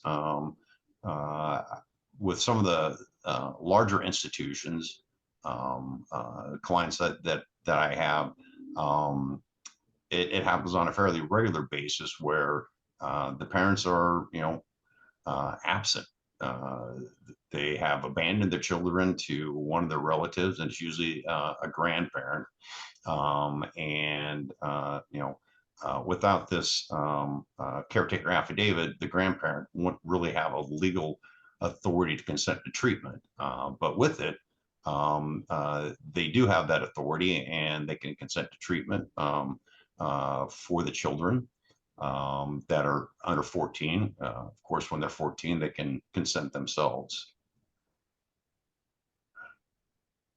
For minors, signing the consent form, it's usually one of the parents that signs it. Now, if you have a client that is between 14 and 17, they can sign it. And my recommendation would be is that you do have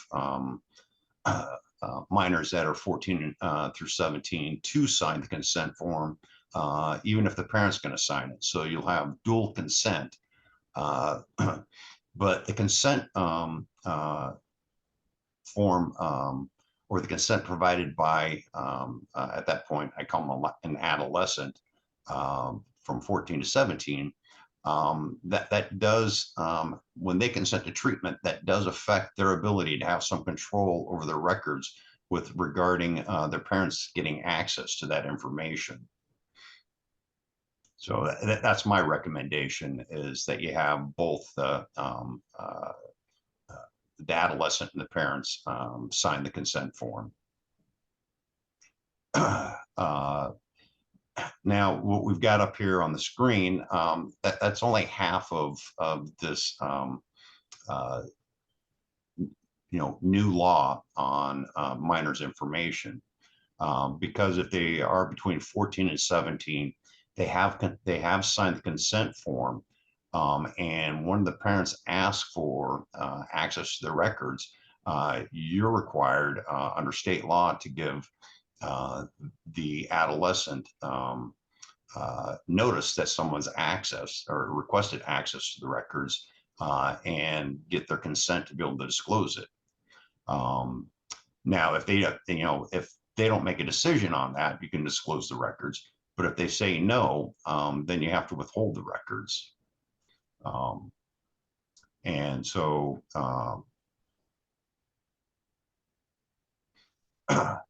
This Now, is the if, second half we talked right, about before.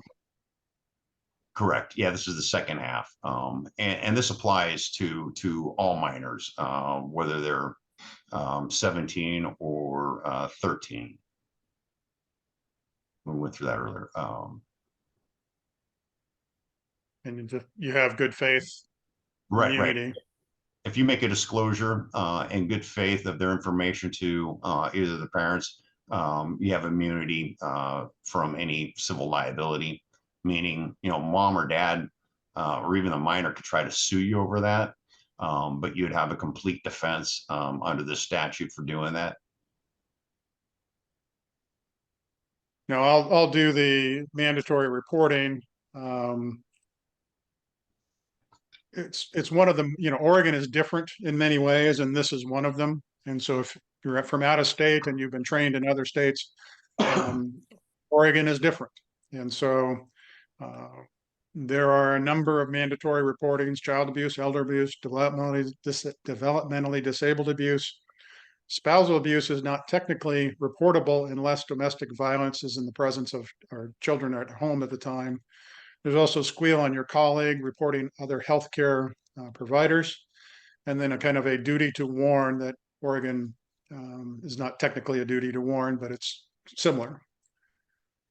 So all of these will be, well, the abuse reporting is 24/7, and three things have to come into play for you to be on the path to mandatory reporting. You have to be on the list of mandatory reporters, which seems pretty straightforward. The licensees certainly are. But interestingly, residents and interns, now called associates, are not on the list. They are for physicians. It says specifically includes residents and interns. And so for licensees and specifically residents and interns or associates, they're not technically on the list. Now, does that mean you shouldn't report? I think you should, because I think it's expected and it's part of your informed consent typically. And it's also policy in most places that say, hey, this is our institutional policy. And certainly if you're working for a county or fit under other criteria other than just your license, you wear several hats, then you're mandated to report. But just be aware that that's a funny little thing, and I've pointed it out to the board a number of times, and they haven't done anything with that. So, but you have to be on the list. You have to have contact with the child or the abuser, and that's the one that's often missing. And then you have to have reasonable cause to believe that abuse has occurred. Reasonable cause to believe is not, I can prove it beyond a shadow of the doubt. It's a fairly low standard. It's more than just suspicion. It's more like probable cause. But it's can you articulate why you have concerns about this child having been abused? And so those three things have to come together. There's an exception for psychiatrists, psychologists, attorneys, and clergy that says you are not required to report if you learn about this in a privileged setting. Means if you learn about this in a session with a client, you're not required to report, even if they report and show you videos or pictures or whatever it is, they prove it. You're still not required to report. They have discretion. And so that is a significant difference from most states, and most people don't understand that. Everybody else that is not a psychiatrist, psychologist, attorney, or clergy are mandated reporters 100%. Once those three things come together, I'm on the list, I have reasonable cause to believe, and I've had contact with the child or the abuser, then you're on the path to reporting. If you report in good faith, you have immunity. They can't sue you for doing that. And so one of the things that we often run into is there has been no contact with a child. Either the person is currently an adult reporting back as an abused child. You don't have contact, and that is a requirement of the statute. The plain reading of the statute says you have to have some level of contact. And that contact can be transitory. It can be, hey, the kid's in the waiting area, you said hello. I would consider that contact. You don't have to learn of the abuse necessarily from the child. That's not the contact they're talking about. You have to have some contact and be able to say, hey, I've had contact with the child. I have reasonable cause to believe, and I'm on the list. And so I'm going to make a mandatory report. And And I'll just give you an example of contact with the child. This is one that came up fairly recently. It was during a telehealth session, and the mother brought the child into the frame and introduced the child to the therapist, and then that was all the contact they had. That's sufficient contact right there. yeah. And so you have to kind of, use your judgment. You need to know what the abuse statute says about how abuse is defined. We'll go over that a little bit, but also if you get a request for records from DHS or law enforcement for the child's records, not the abuser's records, but the child's records, you're required to turn those records over. It used to be permissive, and for the last 10 years plus, it's been mandatory. And so they will send you a letter saying, we're conducting a child abuse investigation. Please send us your records. And you're required to do that. You can run it by me or Dave if you want to, but bottom line is you're required to provide that information. And I just add is you're only required to provide the records, and oftentimes DHS or the law enforcement agency will ask for an interview. And the statute just says records, so you're not required to give an interview. And then the other thing is, and that's important to know, because they will use that time and time again, just saying, hey, call us and we'll talk about it. And technically you can't. One of the things to remember too is if you go beyond those three things that I just talked about, the on the list, reasonable cause to believe, contact, if you're starting to think, oh, the kid's no longer in danger, or I don't know the name of the abuser, or I don't know all these other things you're going down the wrong path. If you're the mandated reporter, most of that does not matter. And so bottom line is, if you're a mandated reporter, you report what you know, period. Write down in the chart who you spoke to, whether they give you a first name or, both first and last. Write down the number you called, write down the date and time, and a brief summary of what you told them. Because what happens is, in the past, I've had cases where we had to then try to prove that we made the report. And when the board investigator contacted DHS, they could not confirm that a report was made by my client. They said a report was made, but we knew also that there were two reports made in short sequence. And so bottom line is, document your report. It's important that you be able to show, hey, here's who I talked to, here's what I told them. And then that kind of takes that off the table as to whether you really reported or not. Law enforcement access. So the abuse definitions is assaults. I used to actually have a mnemonic ARMS NTSB for when we were doing the oral exams for the psychologists. But assault, rape, mental injury, sexual abuse, sexual exploitation. Be aware that in the Oregon, the age of consent to sexual contact is 18. There's also a rule, though, that says if there's less than 3 years difference in their age, and they're at least 15 years old, then that is not considered, that is a defense to criminal charges. So if they're both 15 and they're having consensual sexual relationship, that is not technically abuse. But you better be sure of the ages and that kind of stuff, and that there's no coercion, there's no other complicating factors. It's not as easy as it looks to, suss that all out, because of the way the statutes are written. But bottom line is, once somebody is 14 and they're having sexual relationship, it does not matter the age of the other person. It is reportable abuse. And so be aware of those dynamics. And again, you may not have all the information, but you report what you know. And so I can't stress that enough, because I get call after call after call after call saying, but I didn't know who it was. I didn't know who the abuser was. I didn't know, all that stuff. I don't know the ages. If you don't know the ages, then you've got to assume that there's a problem there and you should be reporting. Hey, Paul, where do you report? Who do you report to? You can report to the DHS hotline, or you can call local law enforcement, but typically the child abuse hotline is the way to go. And again, isn't it the county that you're in? it's in the county in which you learn of the information. So if you're in your office in Clackamas County, you report in Clackamas County, even if it took place in other counties. Now that satisfies your reporting requirement. They may say, oh, why don't you report it to, the state of Washington or Tennessee or wherever else other things might have happened. And you can do that. But bottom line is you have to satisfy your reporting requirement in Oregon.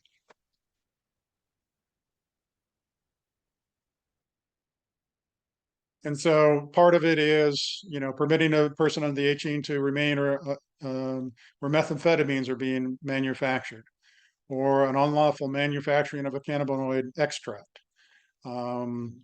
that creates a substantial risk of harm to the child's health or safety.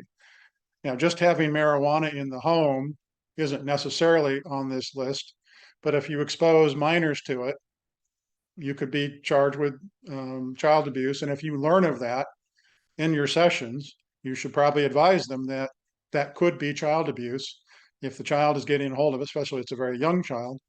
But any age child, bottom line, is unable to participate in legal marijuana. And so you have to be careful with that. The other thing is too, discipline is often part of these discussions. And one of the things that Oregon has is abuse does not include reasonable discipline unless it results in one of the conditions above. And so if there's bruising and various other things, then that's probably excessive. But it's a close call, and sometimes you just got to be able to make a determination, am I going to report this or not? These override the client privacy laws. And so with the exception of psychologists, psychiatrists, clergy, and attorney, everybody else, it doesn't matter whether the client wants it reported or not. And so you are on a mandated report. Mandated means you are required to report. And so even if the client does not want you to report, you're going to report. I'm a fan of having a conversation with the client, letting them know, hey, I got a report. Not everybody does that, and some people have their reasons not to do it. But I think you can at least answer their questions right then and there. They may not be happy about it, but you'll be able to kind of control their, out of control thinking and saying, look, I'm required to, here's what you tell them in terms of, this is what you told me, this is what I'm going to be telling them, and cooperate, and, all these types of things. They may want to talk to an attorney. They may want to do certain things. But you're much more likely to preserve the relationship than if you just report and don't tell them, and then they find out. They may not find out specifically it was you, but they're pretty sure it was you because they had just talked to you about that in session. And so make a determination on that and report.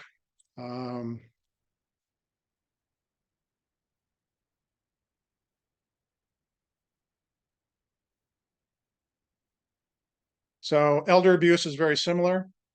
Again, it requires three things. You have to be on the list of mandatory reporters. You have to have reasonable cause to believe abuse has occurred. And you have to have contact with somebody who is over the age of 65, either the victim or the abuser. The abuser can be any age, but the victim needs to be an elder, which is 65 and older. And the same things apply as for psychiatrists, psychologists, clergy, and attorney. You are not required to report of the abuses learned of in a privileged setting, so in session. If you're outside of work and you learn of it, you're at a baseball game or, family member comes to you and says, so-and-so is abusing grandma, and you've had contact with grandma, you may end up reporting your own family. Same with child abuse. If you have a sleepover at your house and there's a bunch of 13 and 14-year-olds there, and you learn that they are, any of them are sexually active, you may be on the path to reporting. And so be careful, with those types of things, and understand that you have an obligation. I often get therapists who call me who have therapist clients who are talking about abuse that they're aware of, either child abuse or elder abuse, that patient therapist had not reported. And that can be problematic for them. And so you get immunity for good faith reporting. You're again required to report to DHS or local law enforcement. You report in the county which you learn of the abuse. Please document who you spoke to, what you told them. It used to be you could call and say, hey, I'm a mandatory reporter. Here's what I know. Do you think this is reportable? Now, I've heard mixed reports that they're not doing that anymore, or they're only doing it periodically. It kind of depends on how you get. I would not hesitate to use that if you could, and to document what they told you. I called the abuse line. I talked to Dolores. Dolores told me, I told Dolores the following things. She says that's not reportable. So, and you just write that in your note, and you're done. Now, abuse here is got some of the same types of things, assaults and rapes and sexual abuse and various things, non-consensual. But it also has neglect, and abandonment, some financial issues.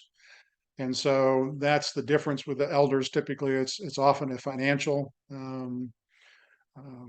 abuse, willful infliction of pain or injury. It also has verbal abuse,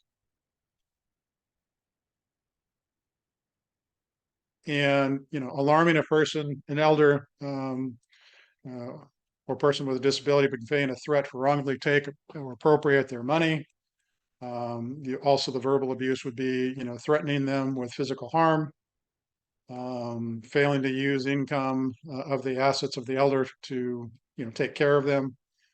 And so there's more to it than just the typical child abuse stuff that you would typically see. Sexual exploitation, an employee of a facility, or any sexual contact through trickery, threat, or coercion.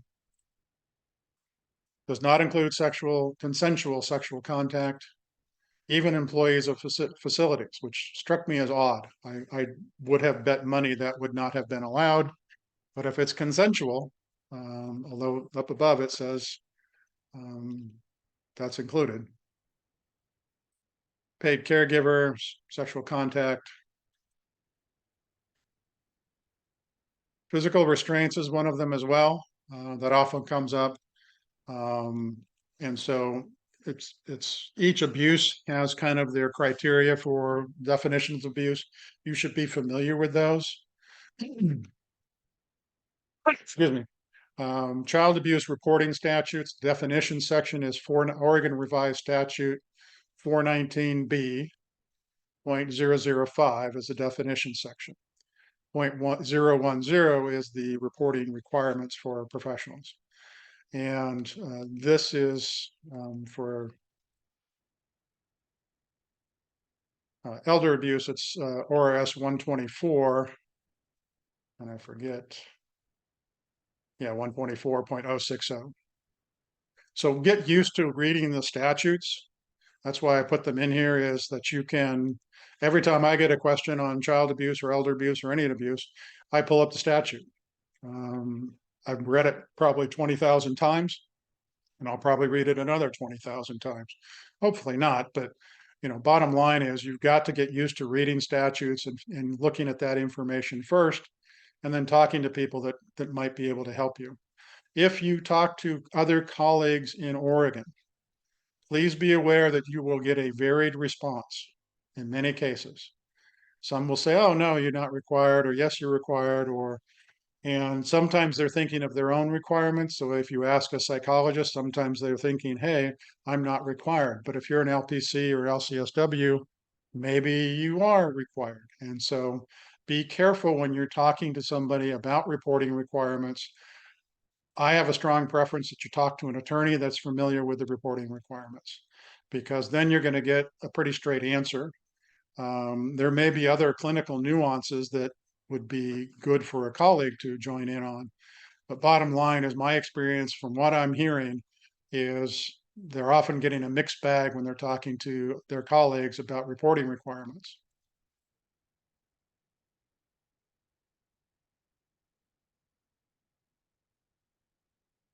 Can't call elders derogatory, inappropriate names, insults, verbal assaults, profanity, ridicule, harassment.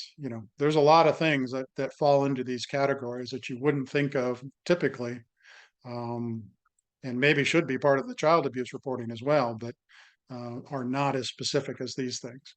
And so and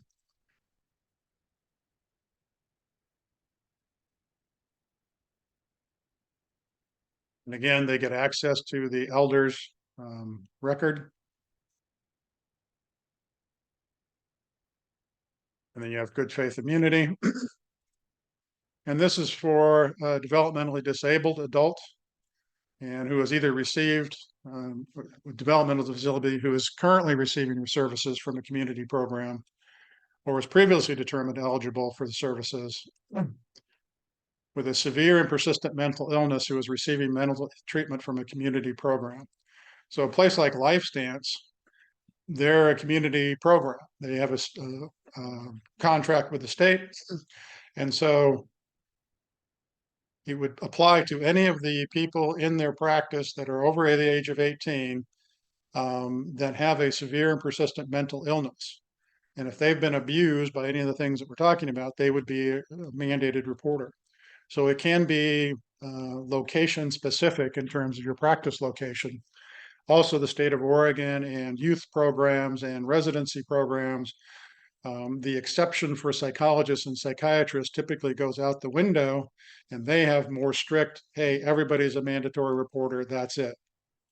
And so understand the policies where you're at, follow those policies, but be aware that, do they have the correct policy and that kind of stuff. You can ask questions. But bottom line is, until they change the policy, follow the policy.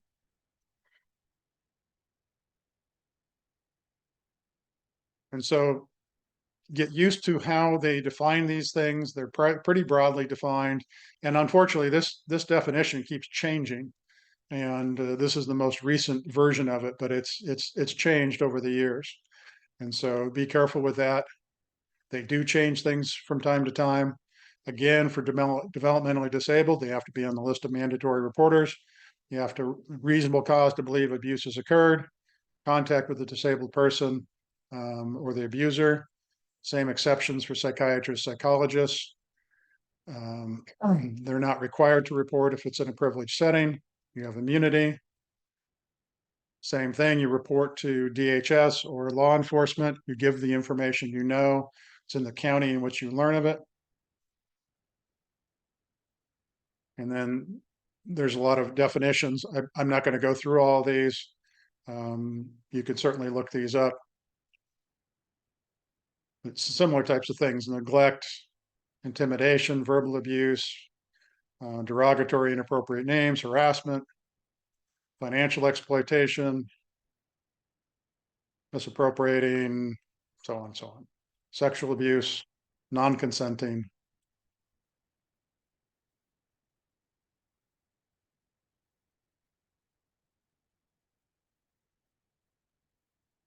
Now, this one I don't get very many calls on. There's probably a lot more that should be reported, but people just generally aren't calling on this particular abuse reporting. So I don't have as much experience with it. So I would definitely be looking up things if we're talking about it. So spousal abuse, there's no mandatory reporting requirement to Oregon unless one of them is over the age of 65 or there are kids present. There may be situations where physical abuse might be reported, but typically you would be required to have the client's consent to do that. Or it be of such extreme nature that you would just breach confidentiality and say, I'm going to report to law enforcement anyway. There's risks with that, but there's, you also err on the side of caution, safety. If you've all been duly appointed and you are now hereby sworn in, and you have to report your colleagues who do bad things. There's a whole history with this statute, but we're kind of running out of time. So bottom line is,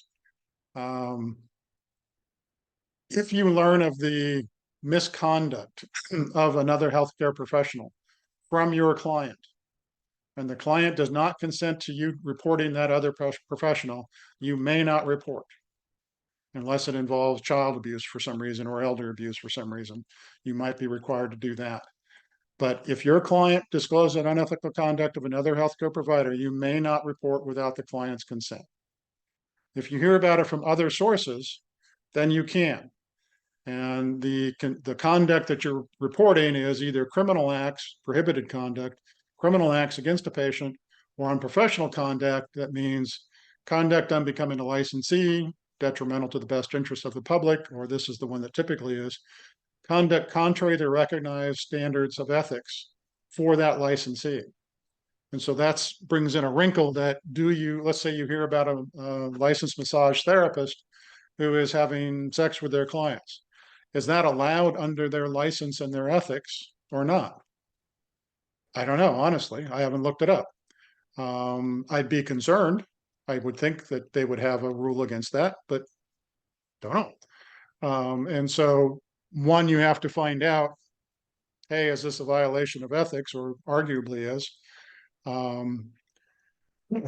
Going to the person who is the bad therapist, let's say it's a colleague, and you've heard that they're double and triple and quadruple billing their clients, and that they're handing out psilocybin in their sessions, and they're having sex parties or whatever it is.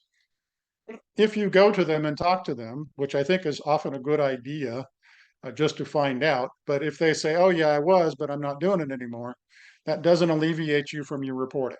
You have 10 days from when you have reasonable cause to believe that they have violated their ethics to go report them. And you report to their licensing board. And if you don't report when you've known and it comes out later that you knew and didn't report it, your board can discipline you for that. And so you want to take it seriously. It can be a mitigating factor if the person says, hey, I was doing it, but I stopped. Sometimes you can say, look, I'm going to report, but I'm going to let you report first. I've got 10 days. Send in your report, but I'm going to send mine in too. So you can use it to your advantage a little bit, but bottom line is, even if they've stopped doing it, you're still required to do it. If they just deny it, then you have to kind of figure out, does somebody need to take a look at this? How sure am I? We've had all sorts of situations come up where people were involved with the bad therapist in study groups or other places, and they, told the study group, hey, here's what I've been doing, and the study group people are required to report.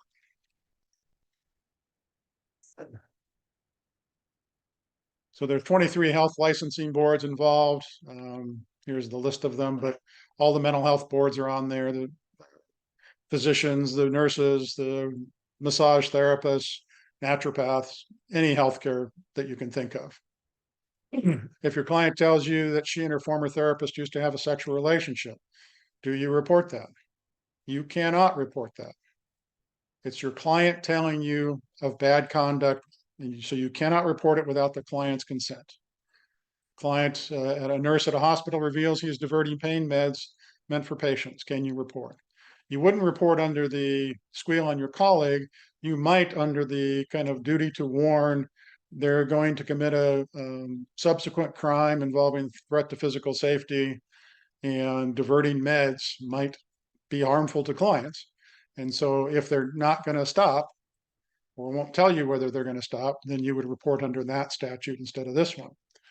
You're at a party and you overhear someone say that a therapist and their supervisee are involved in a sexual relationship. Are you required to report? There, if you have reasonable cause to believe, seems credible, or at least somebody should take a look at it, then yes, you would report in that situation. Public therapists have a duty to warn. Essentially, it's a clear and immediate danger to others or the society may be reported to appropriate authority. It's pretty weak language. And if you get a civil immunity if you choose not to report, which is an odd way to do it. But bottom line is, if you are a public therapist, you're working for the state of Oregon, county, various things. If your client tells you a clear and immediate danger to others or society, you may report, and you have immunity if you choose not to report. Duty to warn, generally, Oregon does not follow Tarasoff, which is the California case. But if you have threatening or angry clients and they have a clear and serious intent to commit a future crime involving threat to physical safety, sex abuse, death, or animal torture, you may choose to report or not. It's a use your best judgment rule. So we will now take some questions. And I forgot to say at the very beginning too, I normally do this, but thank you all for what you do. You literally change people's lives on a daily basis. And so I appreciate what you do. We love being in a support position to be able to allow you to do the things you do. So try to stay on the legal side of things. It is an absolute joy to consult with people. Well, I'll say mostly. There's some that are, but no, I really appreciate what you guys do. And so, Jeff, if we have some questions, we'll take them now. Yeah, and I will just ask a few and then I'll let Steve wrap everything up. I want to make one note here.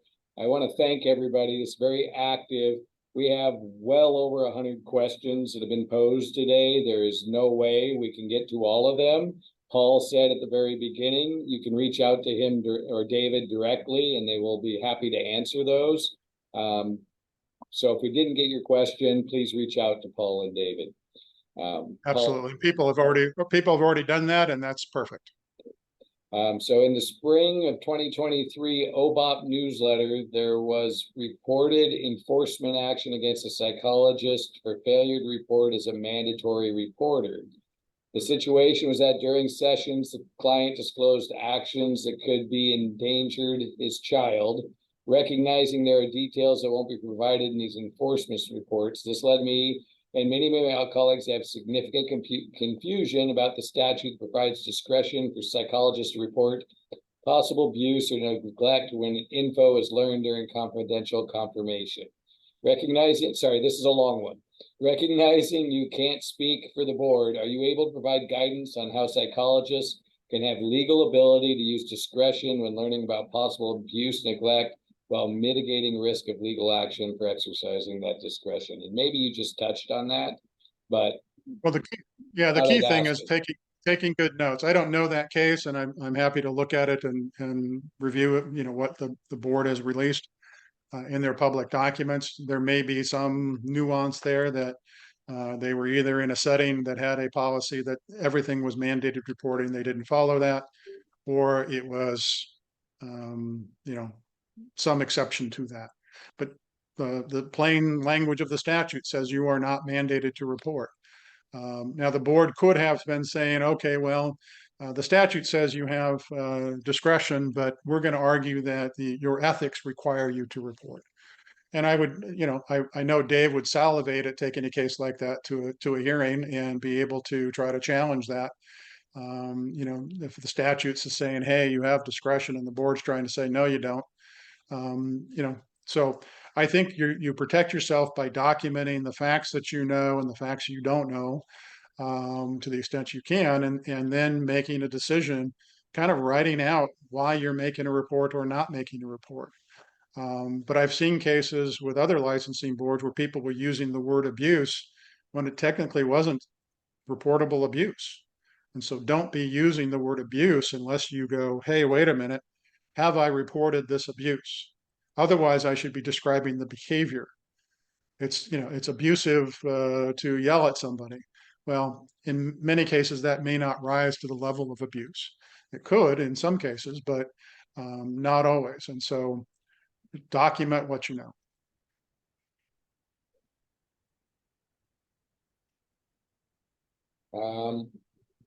For clarity, if someone over 18 reports they were abused prior to being an adult, I am not mandated, correct? Yeah, I mean, it's one of those cases that we've had a lot of discussions on it.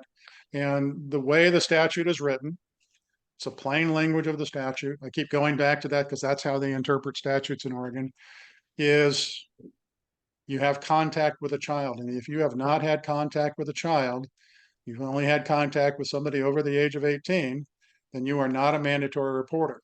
But just to kind of confuse things a little bit, imagine somebody on their 18th birthday walks into your office and says, yesterday, my uncle molested me. If I asked people to raise their hand, how many would report that? I think most people would report that, even though they haven't had contact with a child. And so I understand that. But bottom line is, if you have not had contact with a child, and I've had one case before the board and they asked that question, why didn't you report the 65-year-old who reported abuse at age 6? Our answer was because we didn't have contact with a child. And they said, okay. Now, boards change, and whether that would be the same result today or not, I don't know. Given that other case, maybe not. But bottom line is, well, I'll just leave it at that. Do emancipated minors have the right to consent to sex? Yes, they do. If they're, truly emancipated, and it's been adjudicated by a court, yes, they do. Once they've been emancipated, they're considered to be an adult. They've reached the age of majority. They can make all those decisions.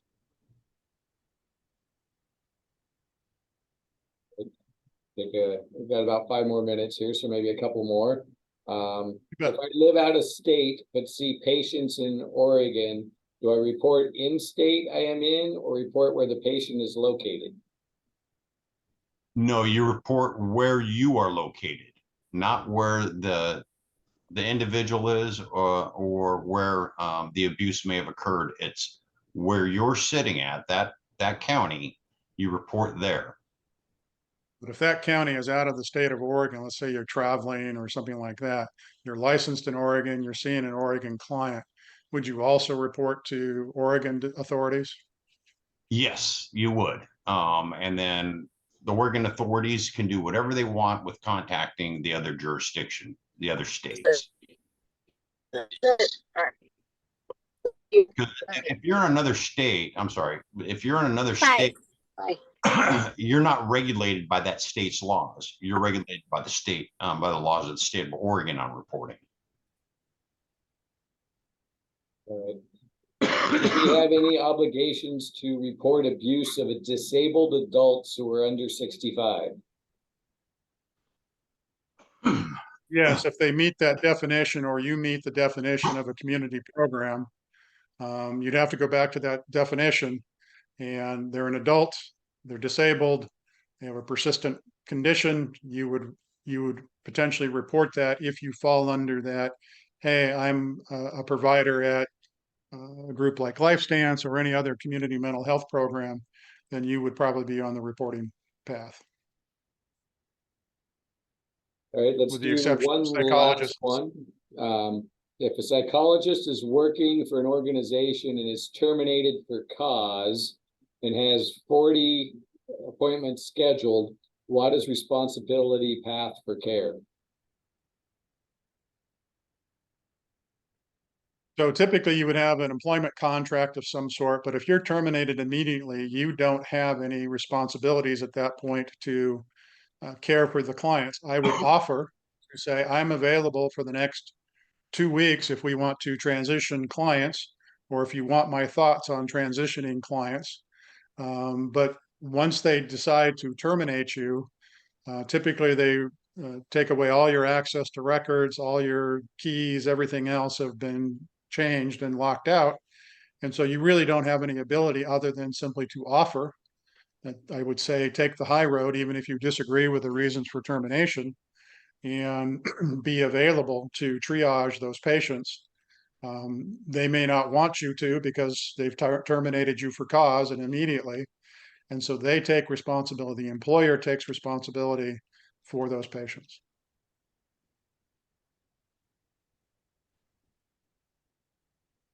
Okay, here is the verification code. It is OPA 1027, OPA 1027. Can we put that in the chat as well? So anyone needing CE credits must use this code for the survey, and watch for that survey to come to you as an email. Any other questions? It also works as a secret decoder ring for coded messages from me and Dave. Oh, excellent. Great. Any questions, though, about this seminar, you can address to info@opa.org. Well, Paul and David, we also need to thank you because you're there for us, kind of backing us up. And this can be a really daunting area. In fact, about halfway through, I started to Google dental schools in my area. There you go. But we're thankful to you for your presentation today. And thanks also for all of you who attended. We look forward to seeing you at our next webinar, which is Friday, December 1st at 9 a.m. until 2 p.m. It features Dr. Ashley Niemeyer and Dr. Alexis Spanos. The course is titled Evidence-Based Practice in the Treatment of OCD. And of course, you can register, just go to the OPA website. So thanks again for supporting OPA. Enjoy the rest of your day, and we'll see you at our next program. Thank you, everyone. We look forward to in-person stuff coming up next year. So thanks for your time.